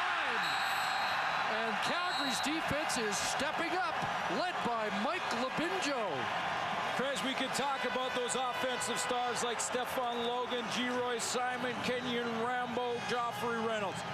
But the player of the game so far may just be Mike Labinjo, number 42, right there. Down on the goal line. 2 huge plays for Calgary. He comes off the edge here. Those are all-star tackles out there for the BC Lions. He bull rushes and gets that sack. And both ends had a meeting with the quarterback. Charleston Hughes there as well. And it's a loss of 8, 2nd and 18, 3-man rush. And underneath the pass, incomplete. Looked like it was intended for O'Neal Wilson. Look what he does back on the goal line. I want to show you that play one more time because Mike Labinjo on the goal line stand is the big play of the game so far. The offense for the Lions are slide protect like this. They want to do this, but one guy does it. Tyrone Williams right there. He steps out on Charleston Hughes, and that's why the gap is opened up for Labinjo. And hey, he says, you're going to open a gap like that, I'll take it. He's in the backfield. That's the play of the game so far, and he made another one in this series. Kid out of St. Mike's putting on a show. And if he had his way, he'd be playing a little offense too. An old high school running back who has lobbied unsuccessfully. to carry the football. Did catch a pass for a touchdown this year. Paul McCallum to kick it away, and not a good kick. And a little backspin at midfield. Look at the field position for Calgary.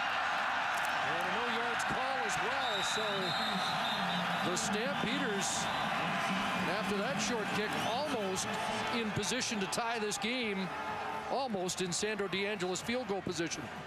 21-yard punt.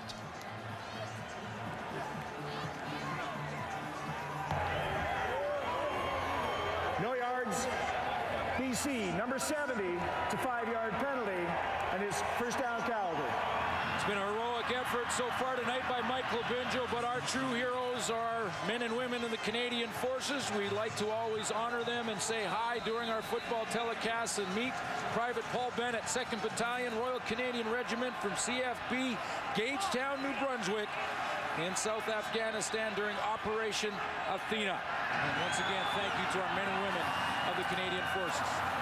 There's a pass for Nick Lewis, a quick hitter. Lewis down to the 41-yard line, so that's 6 for number 82, who set records this year, consecutive games receiving the football in Calgary, and 5 times a 1,000-yard receiver, 5 consecutive years.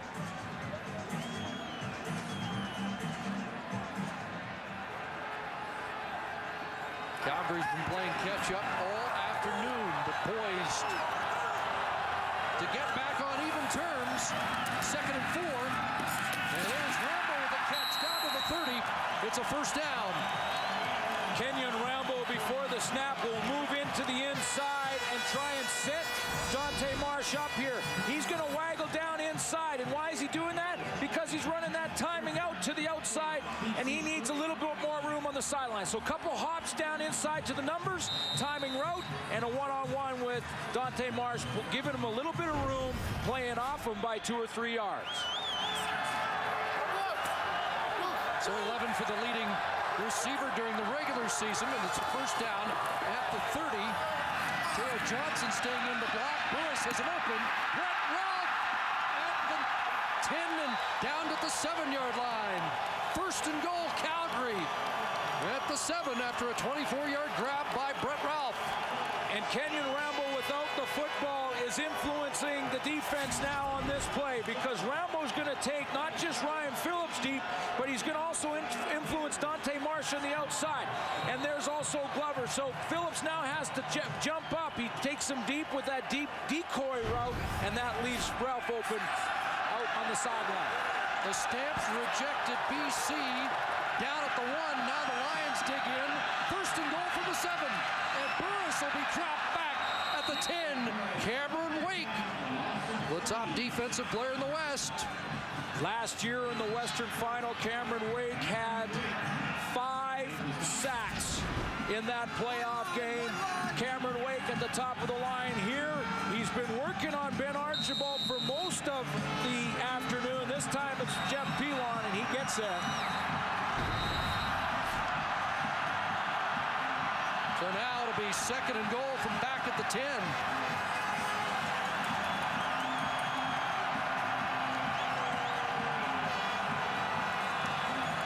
All-Canadian, very close to a CFL record held by Quick Parker, 26.5. His 23 was banging on the doorstep. Won in the semifinal for Cameron Wake a week ago. Held to 4 in 3 regular season games against that young Calgary offensive line.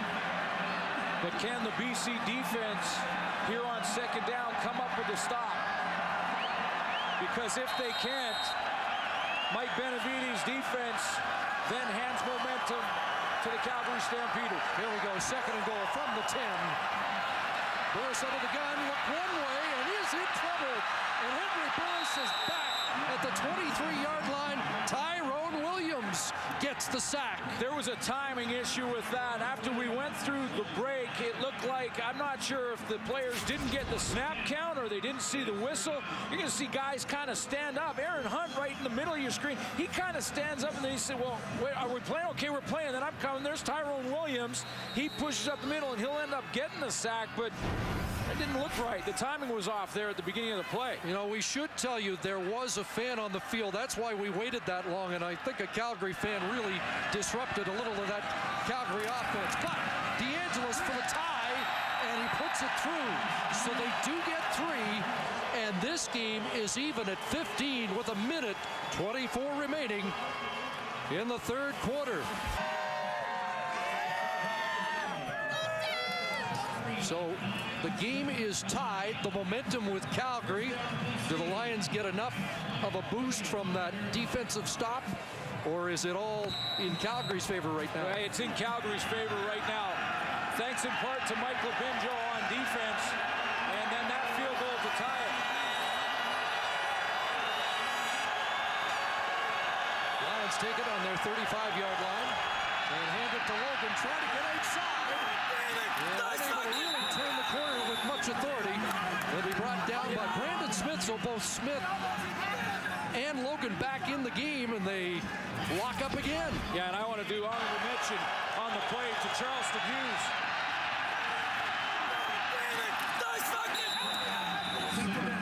Because Brandon Smith cuts him off, but Charleston Hughes from the backside hustled out there and showed some speed. So together, they limit the game.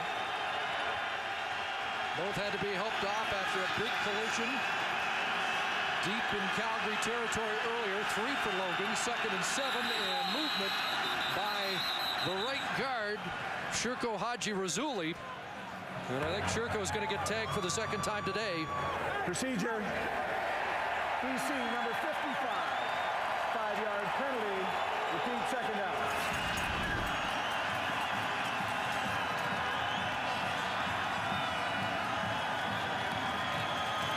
Bit of movement from Dwayne Carpenter, number 29, the linebacker, to show like he might be blitzing, and that's where Shirko Haji-Razuli dropped that foot back and got the procedure call.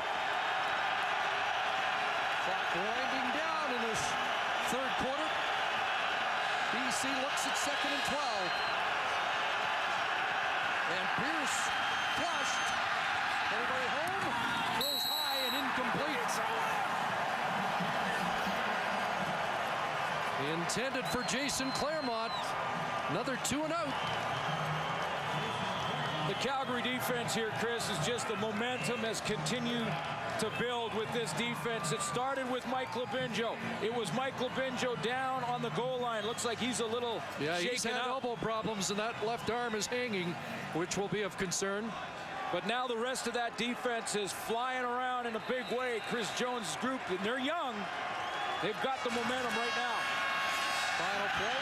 The Power had a poor punt the last time, and this one will bounce down inside the 35. Winnipeg native Marcus Howell's got some running room. And BC's had problem covering, but there is a flag back inside the Calgary 50-yard line. And that looks like it will negate a 38-yard Howell return. This is the other phase of the game that the Calgary Stampeders have won this afternoon and this evening. They've won on the teams. Well, we'll sort out the penalty when we come back into 3 quarters here in Calgary.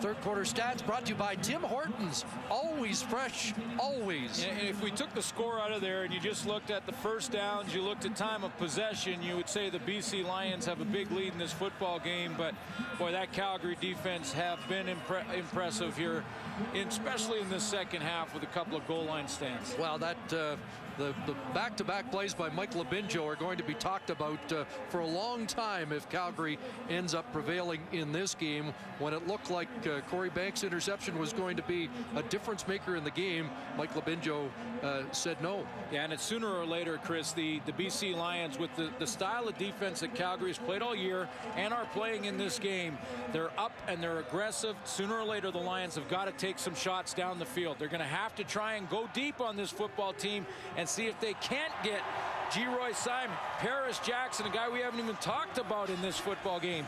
They have to get him involved, see if they can make that big play and take an advantage of this aggressive defense for Calgary as Mike Labinjo gets some attention on the bench. Again, a history of elbow problems for Labinjo. He's getting attention on the sidelines. And when we went to break, they called at the end of the third quarter, and then they double clutched and actually ran one play, a Reynolds 3-yard gain after a holding call on the return.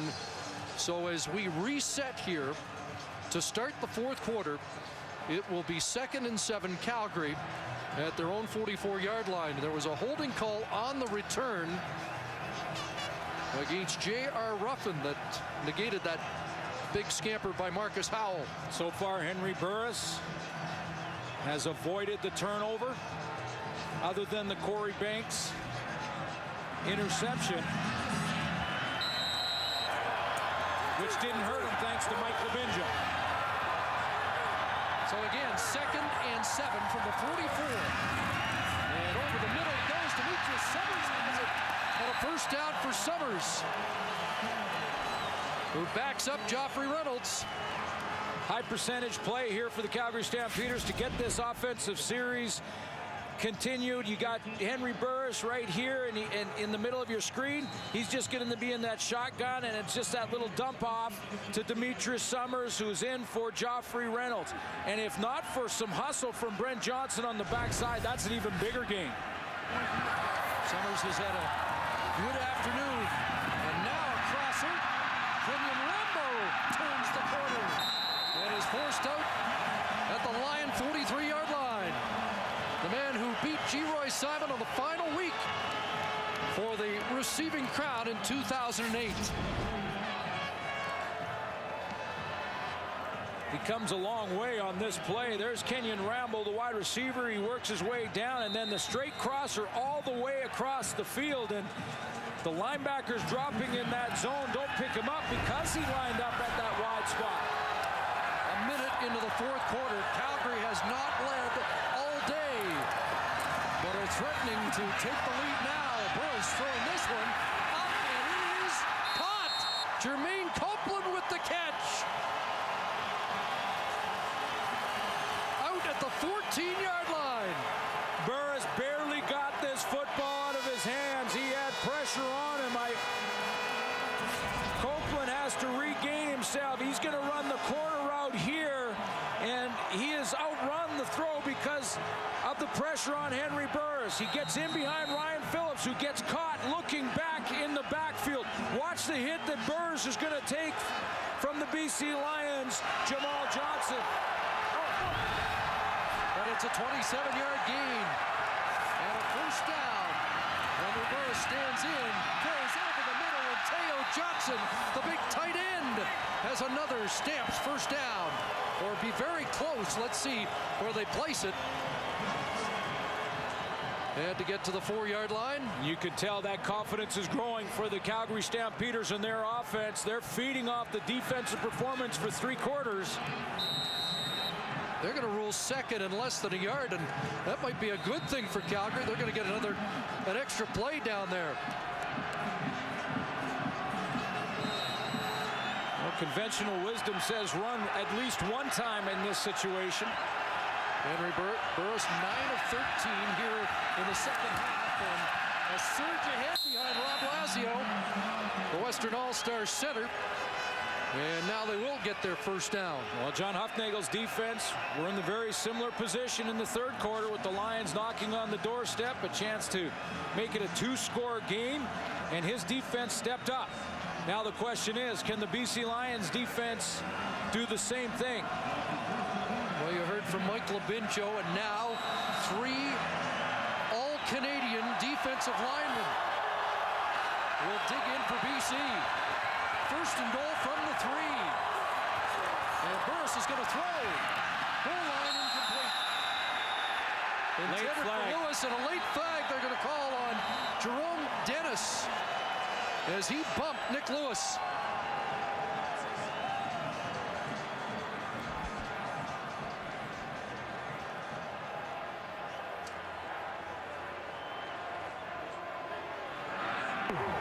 Pass interference. BC number 9. The result of the penalty, it becomes first down, Calgary on the 1-yard line. It's the veteran Baron Miles that draws the flag. Baron Miles is the guy who jumped up actually and ends up covering. He's just there. That's the right shoulder pad just in your screen. He's going to step out of it, but you'll see him in a second. See, he's right in the middle. He's going to step up. You're right, Chris. Jerome Dennis was right there with them. And Miles stepped up late. So they got the wrong number. It was Dennis. And it is a first and goal at the 1. It wasn't automatic earlier. Burris, no surge, push back. Oh boy. And we've talked about this all season long. It hasn't been as easy as it looks.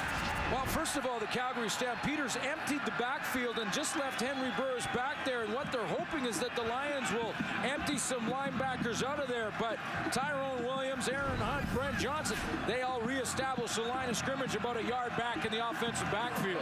Brent Johnson got low, and he was hanging on and pulling back. John Huffnagel just put in his regular offense with the tight end. So now it's second and goal from the 1. And Burris keeps and scores. Touchdown, Henry Burris. And for the first time all day, Calgary leads. And lead by a major. One guy that has to make the play is Javi Glatt for the BC Lions. We do have a penalty marker. And did that come after the celebration? Major foul, unnecessary roughness. BC number 90. 15 yards will be applied on the kickoff. Aaron Hunt, and that lack of discipline will be costly. Option play where Burris has a couple of options on the goal line to keep or to pitch. He kept it and got there. 3 touchdowns in the regular season for Burris. DeAngelis puts the extra point through. And it is Calgary by a touchdown in the 4th quarter.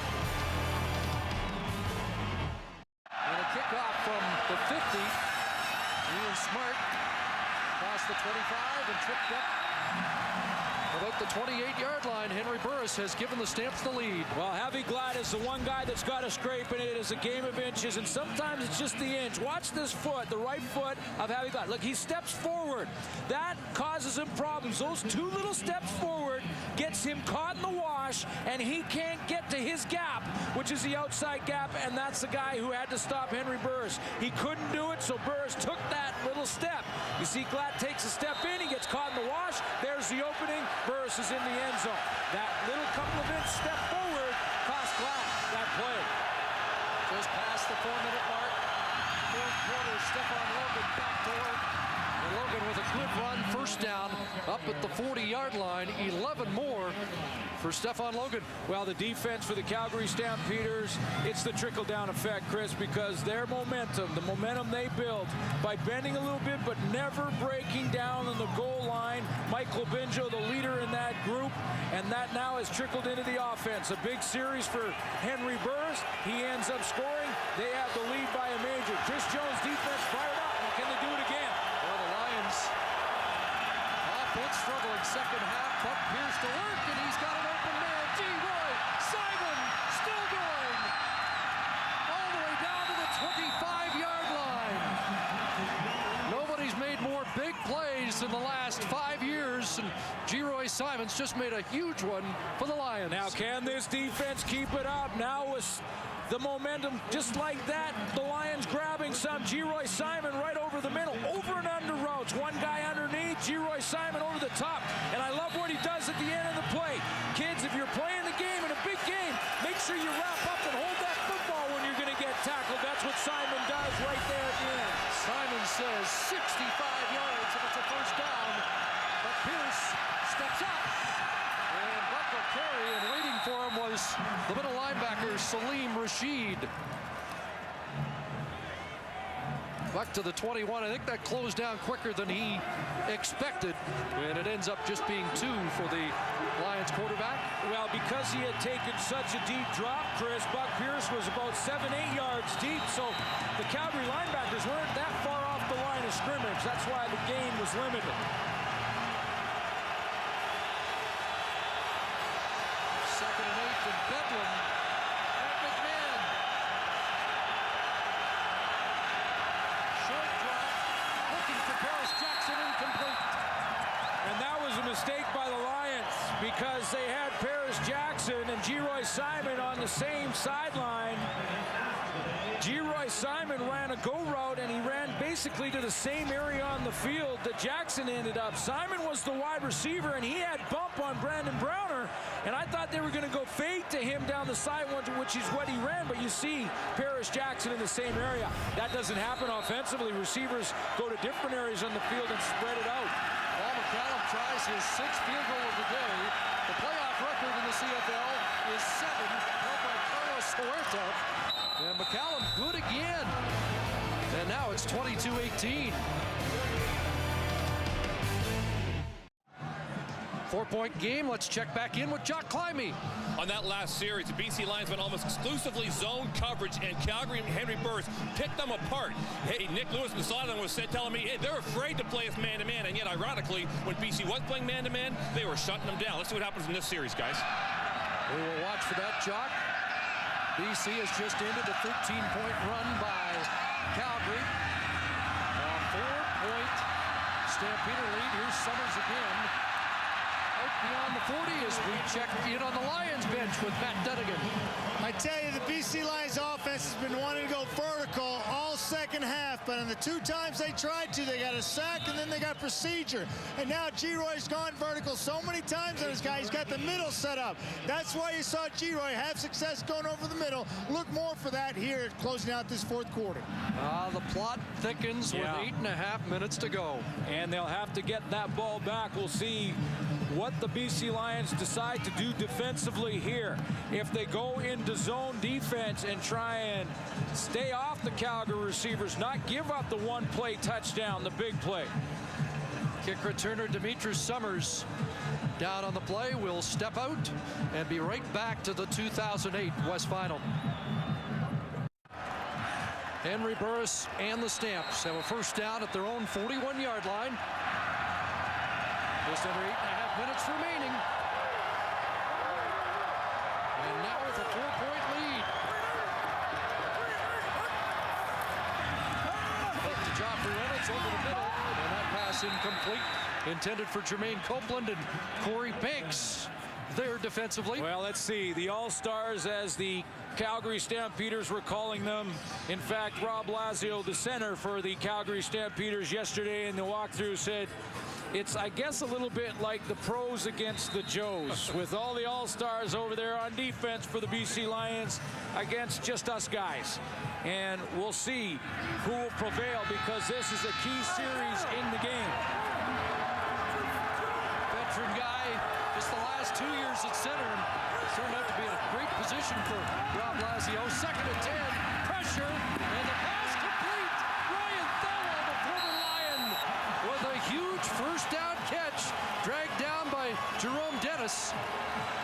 Well, we wanted to know what the BC Lions would do. Would they go zone defense, or would they send man-to-man? Well, let's see. 1, 2, 3, 4 up front. Watch. 2 more linebackers are going to come to make it 5 and 6. Here they come. It'll be Jamal Johnson on the blitz, as well as Otis Floyd. You know what that means? It means man-to-man behind them. You can't blitz that many and then play zone behind it. So they do go with man-to-man. They go back. Dante Marsh misses the tackle, misses Thelwell on the sideline. And away Calgary goes. First catch of the game for the former Lion, Thelwell. A first down and lots of steamboats to go back to Thelwell, but the pass skipped short.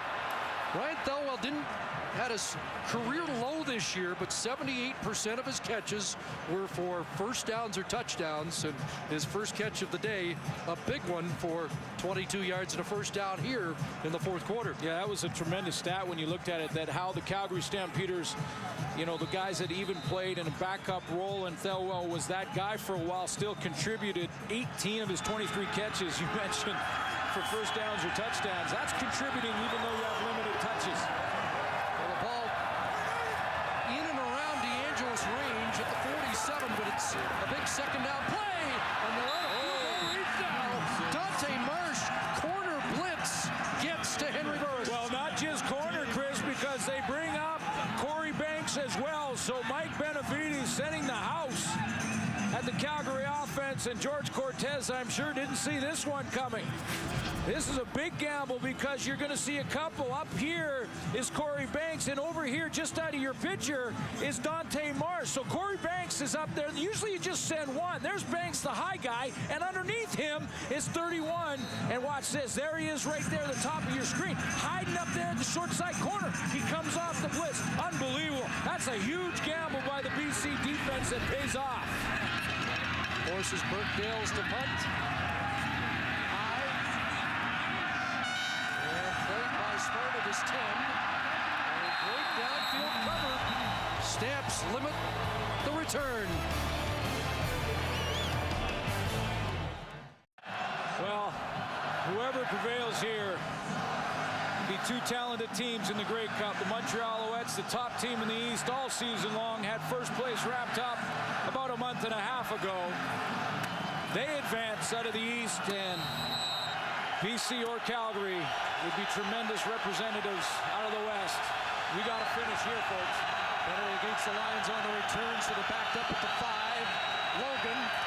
And Logan upended by Shannon James just beyond the line of scrimmage. Number 42 has had himself an afternoon. Boy, is he ever. The BC Lions had chances to put this game away early. Many opportunities, including right down on the goal line, where Mike Labinjo shut the door.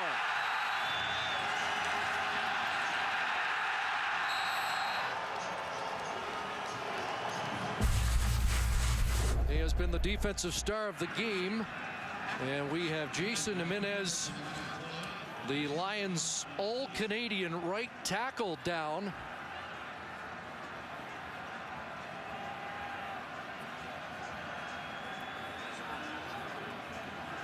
Bill Rochelle out to attend to him. Let's find out what happened to Jimenez. There was some discussion after the injury on either side. Looked like he was engaged there with Dwayne Carpenter. Looked like he went over his own man, Haji Razuli. Got side of his knee there. He'll have to go out for 3 plays. And if the Lions can't get out of the shadow of their goalpost, Wally Guano will have to give up 2 to get field position back. That would make it a 6-point game. Still keep them within a converted touchdown of the lead. Jimenez looks like he'll be able to continue. Which is why I wouldn't be surprised that the BC Lions don't try and force the issue here. Dean Valley comes in to play right guard, and Haji Razuli moves out to tackle on 2nd and 8. And Pierce from his end zone. Dangerous pass. O'Neal Wilson breaks the tackle and has the first down, and that's enormous for the Lions on a play that might have gone the other way into the end zone. Boy, and is Buck Pierce growing up in a hurry as a playoff performer or what? Because, boy, you got to reach down, and this is as gutsy as you can be at the quarterback spot. He has a nice pocket to throw from. He just lost his right tackle, and he throws with pretty tight coverage by Dwight Anderson outside on Wilson. Yeah, a little Dunnigan moxie from number 16. O'Neal Wilson's first grab of the day. And Pierce looking for more. And Giro Simon with the spectacular catch. All the all-star credentials are all over this catch. You know, it's about composure at this point in a football game. Winner goes on, loser goes home. And you can see the composure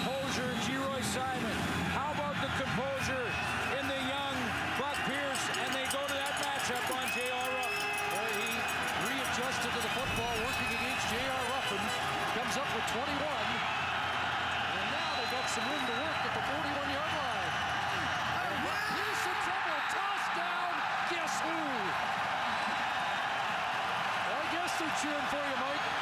What a show Labinjo's putting on.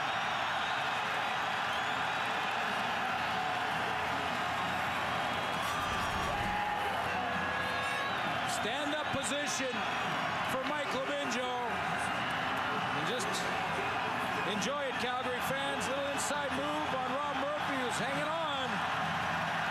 They wanted a double move on the outside. Buck Pierce didn't get it, didn't have an open receiver, and didn't throw it away. Rob Murphy gave up 5 sacks this year, 2 to Labinjo in the regular season. And Labinjo's adding to his totals here. So it's 2nd and 22. Pierce stands in, throws. Ryan Greisbaum with the catch, but Brandon Smith makes sure it's not going to be anywhere near a first down. But the BC Lions did get out of the shadow of their goalpost. They did get out till they get a chance to kick the football away, put their defense on the field. There is lots of time remaining in this game. In a lot of ways, that was a successful drive for Buck Pierce. They want to keep it a one-score game where a major is the difference. There is a breeze at the back of McCallum. It has not been a huge factor today. The return game's been big for Calgary, though. And Marcus Howell at the 28-yard line. He gets bounced at the 35, forward progress, 38-yard line. Let's head back down to Jock Climby.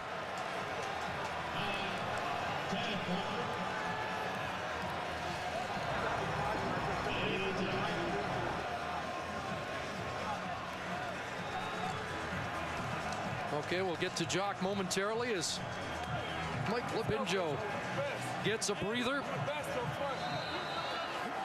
Little 0-2 on the sideline. Why not? They're going to need him again. Did play in the Super Bowl back in 2004 and said he was hyperventilating after the first play. What a game. He's leaving people breathless today. Godfrey Reynolds, nothing doing up the middle. Avi Glatt was there, and so was Tyrone Williams.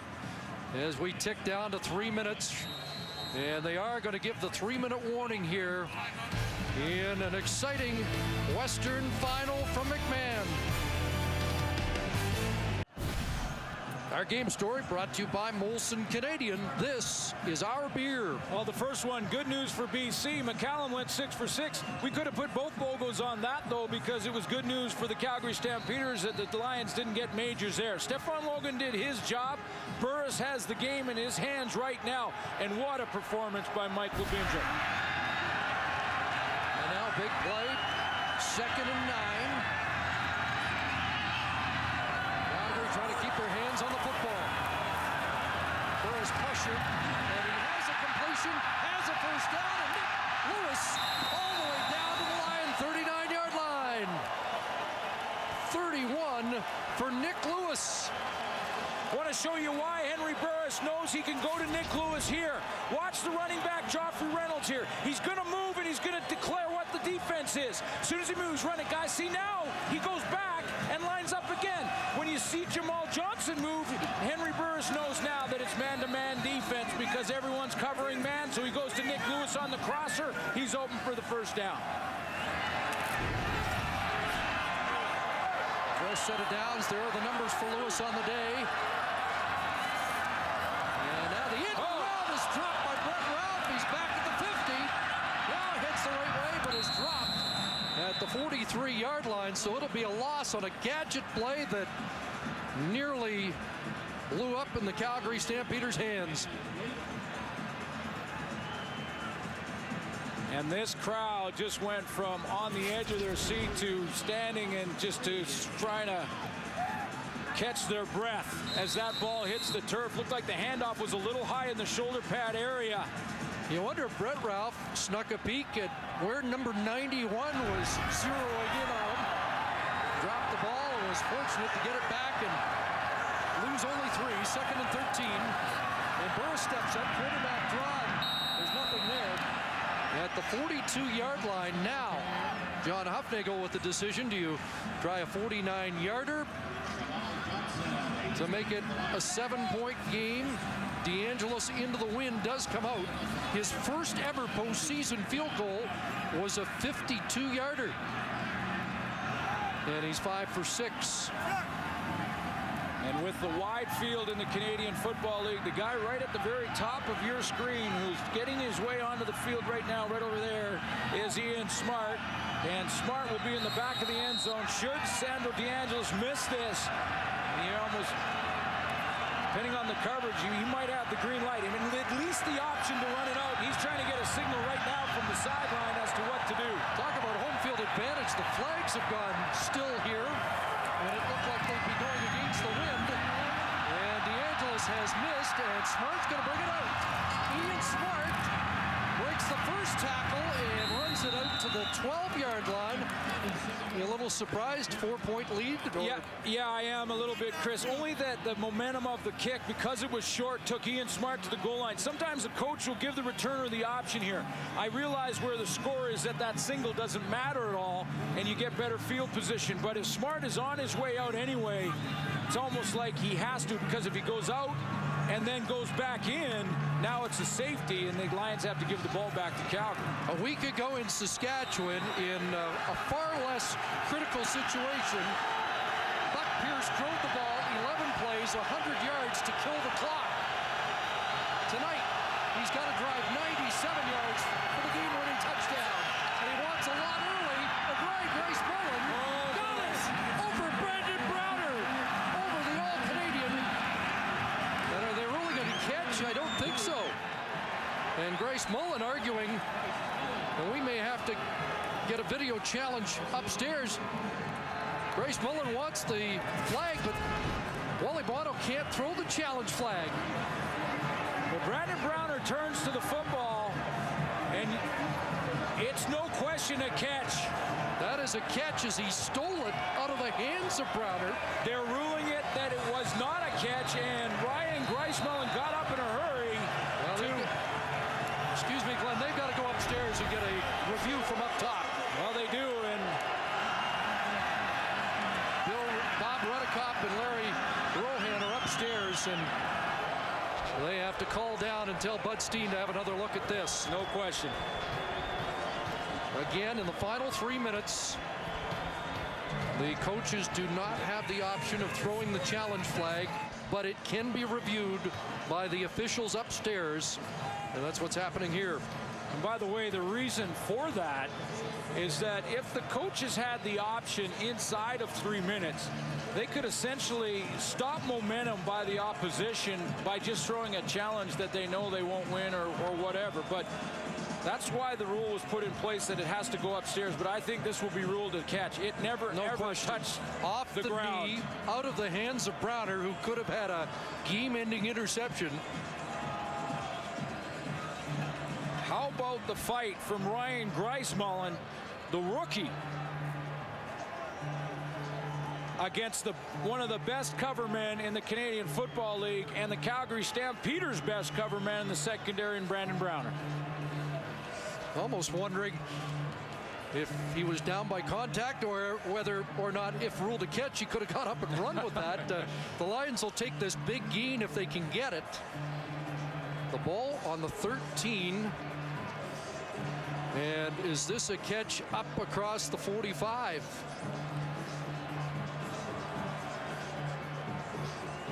What a valuable chunk of real estate at stake here with 90 seconds to go.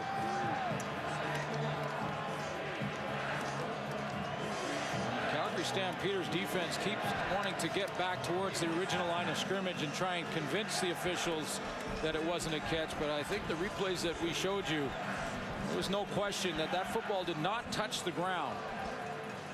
The BC player took the ball in his hands. It hit his knee. It remained above the turf. It is a completed pass. BC first down, 49-yard line. They got it right.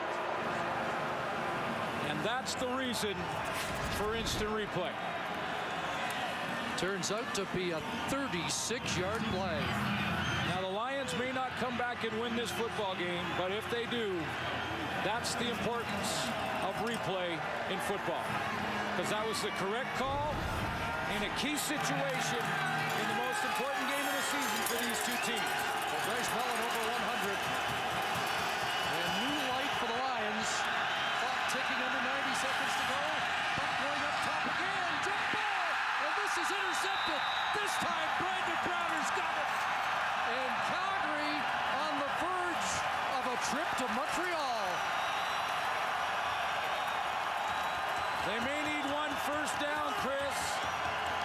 But you're right. And Buck Pierce hurried the throw and made the type of mistake a young quarterback makes in a situation like this. He never set his feet. He launched it thinking that the pressure was there. It was actually pretty well picked up. And there's the pressure late coming off the edge, and he really didn't have an open receiver. He threw it into coverage. Brandon Browner lost the one-on-one battle to Bryce Mellon. A play ago. Wins it here. Stamps take over at the 30. Reynolds on the ground. And he has 4. And you're right, a stop here. Buck Pierce could get one more chance. But the defense has to do their job now. You heard Matt Dunnigan say the Lions wanted to go vertical. It worked once, but the second time, Brandon Browner, the all-Canadian corner, came up with the interception. The BC Lions need the quick stop here. Maybe get the football back just inside of a minute. Lions called the timeout, stop the clock. And I think what Buck Pierce had said on the sideline there when he went over was he made the right read to go deep there because it was all blitz. He had the one-on-one with the guy going straight to the hole in Wilson. Problem was he never set up. He never had that chance to set up and deliver it properly. 2nd and 6 from the 34. Play action fake. Burris steps up. Henry Burris has a first down. When it looked like it wasn't available, he found a seam and ran for 10. And the celebration is just about on here in Calgary. Cameron Wake is beside himself thinking that he got held on the play. He's going to come with pressure from the outside right in the middle of your screen. He felt he was held there right at the point of attack. Teo Johnson. By Teo Johnson, threw his hands in the air like, what, are you kidding me? But it didn't matter. No penalty flag on the turf. Burris picks up a key first down. Fellas, they're taking a knee. In the final minute now, and the Lions can't stop it. Burris going to take a knee on first down.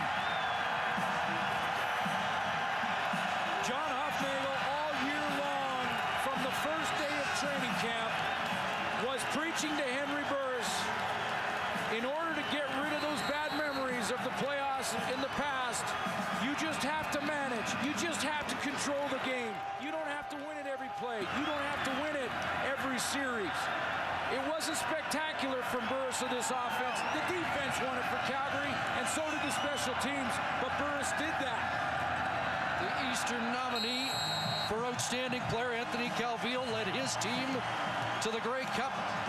Montreal Alouettes are there, and now the Western nominee for outstanding player. And John Hufnagel on the verge of their biggest ever playoff victories. 26 seconds to go, 3rd down. And this baby went down to the wire and was a dogfight. And the knock on Burris, 1 and 4 in the playoffs. Could he win the big game? Could he be the quarterback to take his team to the championship? Running the play clock down to 1. The timeout called, 6 seconds left. And now Burke Dales will come on.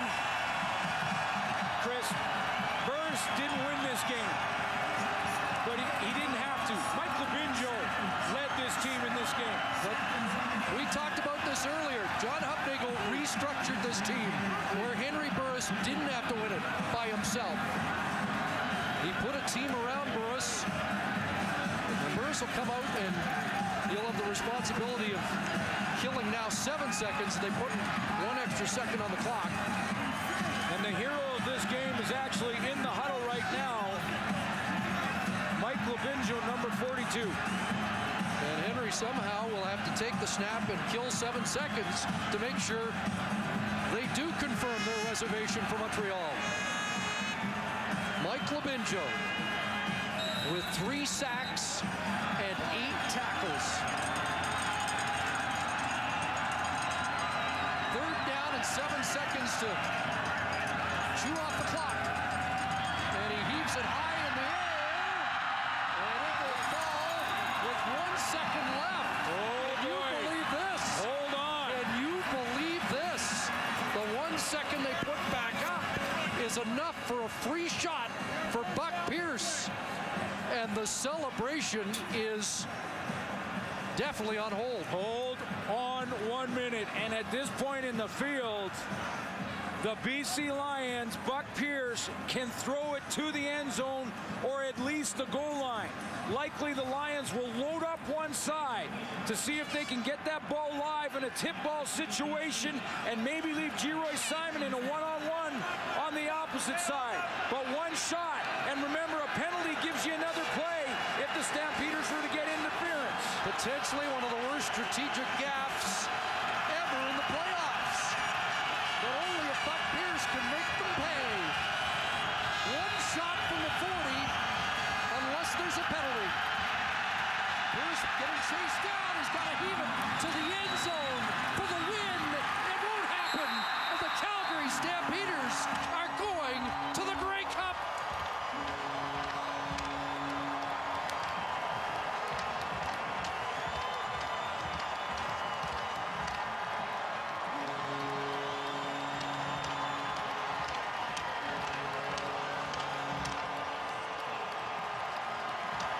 The playoff frustration is over. John Hufnagel has his first CFL playoff win as a head coach. As he celebrates with George Cortez. And Henry Burris and the Calgary Stampeders will meet Montreal in next week's game, and Henry Burris is standing by with Farhan Lalji. Henry, how hairy were those final seconds there? I know you thought you had 6 seconds. They put 1 second back on the clock. I wish I would have known. I would have thrown a 7-second ball, but this is a hard-fought victory. I mean, to beat a great team like BC 4 times, and especially in this occasion, I mean, it means a lot. It was a hard-fought victory, though. I saw the emotion when you threw the first touchdown pass in the second quarter. You could feel there was a little pressure there for you. How much does this mean to finally get this win? Well, it was finally to get in sync. That was the biggest thing for us, because we were sputtering along. Our defense did a great job of keeping us in it. And once we're able to get Rambo in that situation, I mean, Marsh, man, he's a great D-back, and we're able to make a good play, throw a good ball, and get us going, and that helped us get this big victory. Defense did it all in the first half, but you had 187 yards in the second half. Just talk about finding that groove and getting that confidence. I mean, that was a big thing. I mean, against a defense like BC with the front 4 in the secondary, you got to find your groove as quickly as possible. And we're able to finally get in it and take good care of the ball, except for the one. I mean, you never want your receiver to stumble on a route, but it happened. We're able to come back just as we have all season and get the big victory. Last thing I want to ask you is look ahead to Montreal and a chance to play for the big one. Well, they're a great team, and hey, they had a great victory today, and we're looking forward to it. We're going to enjoy this and get ready to head to Montreal. Thanks, Henry. Congratulations. Enjoy the win. Hey, thanks a lot, big man. All right. The best quarterback to never play in the Grey Cup game is headed to the 2008 National Championship. A touchdown pass, the one he referenced there to Kenyon Rambo as he celebrates with one of his bodyguards, Rob Lazio. And he also scored one on the ground as he took care of business offensively, and Mike Lobinjo and the defense were spectacular here today. They did not allow the Lions to get into the end zone once. Yeah, a huge moment for Henry Burris without question. I mean, how many times, Chris, have we talked about in football where quarterbacks' careers are defined by championships, winning and losing championships. Henry Burris had put together such a great resume throughout his career, now gets a chance to go and take his team, lead his team to the show. Yeah, he didn't win this game. Without question, it wasn't Henry Burris in the offense. It was John Hufnagel's defense, led by Chris Jones, that bent in this game but didn't break. The goal line stand was enormous.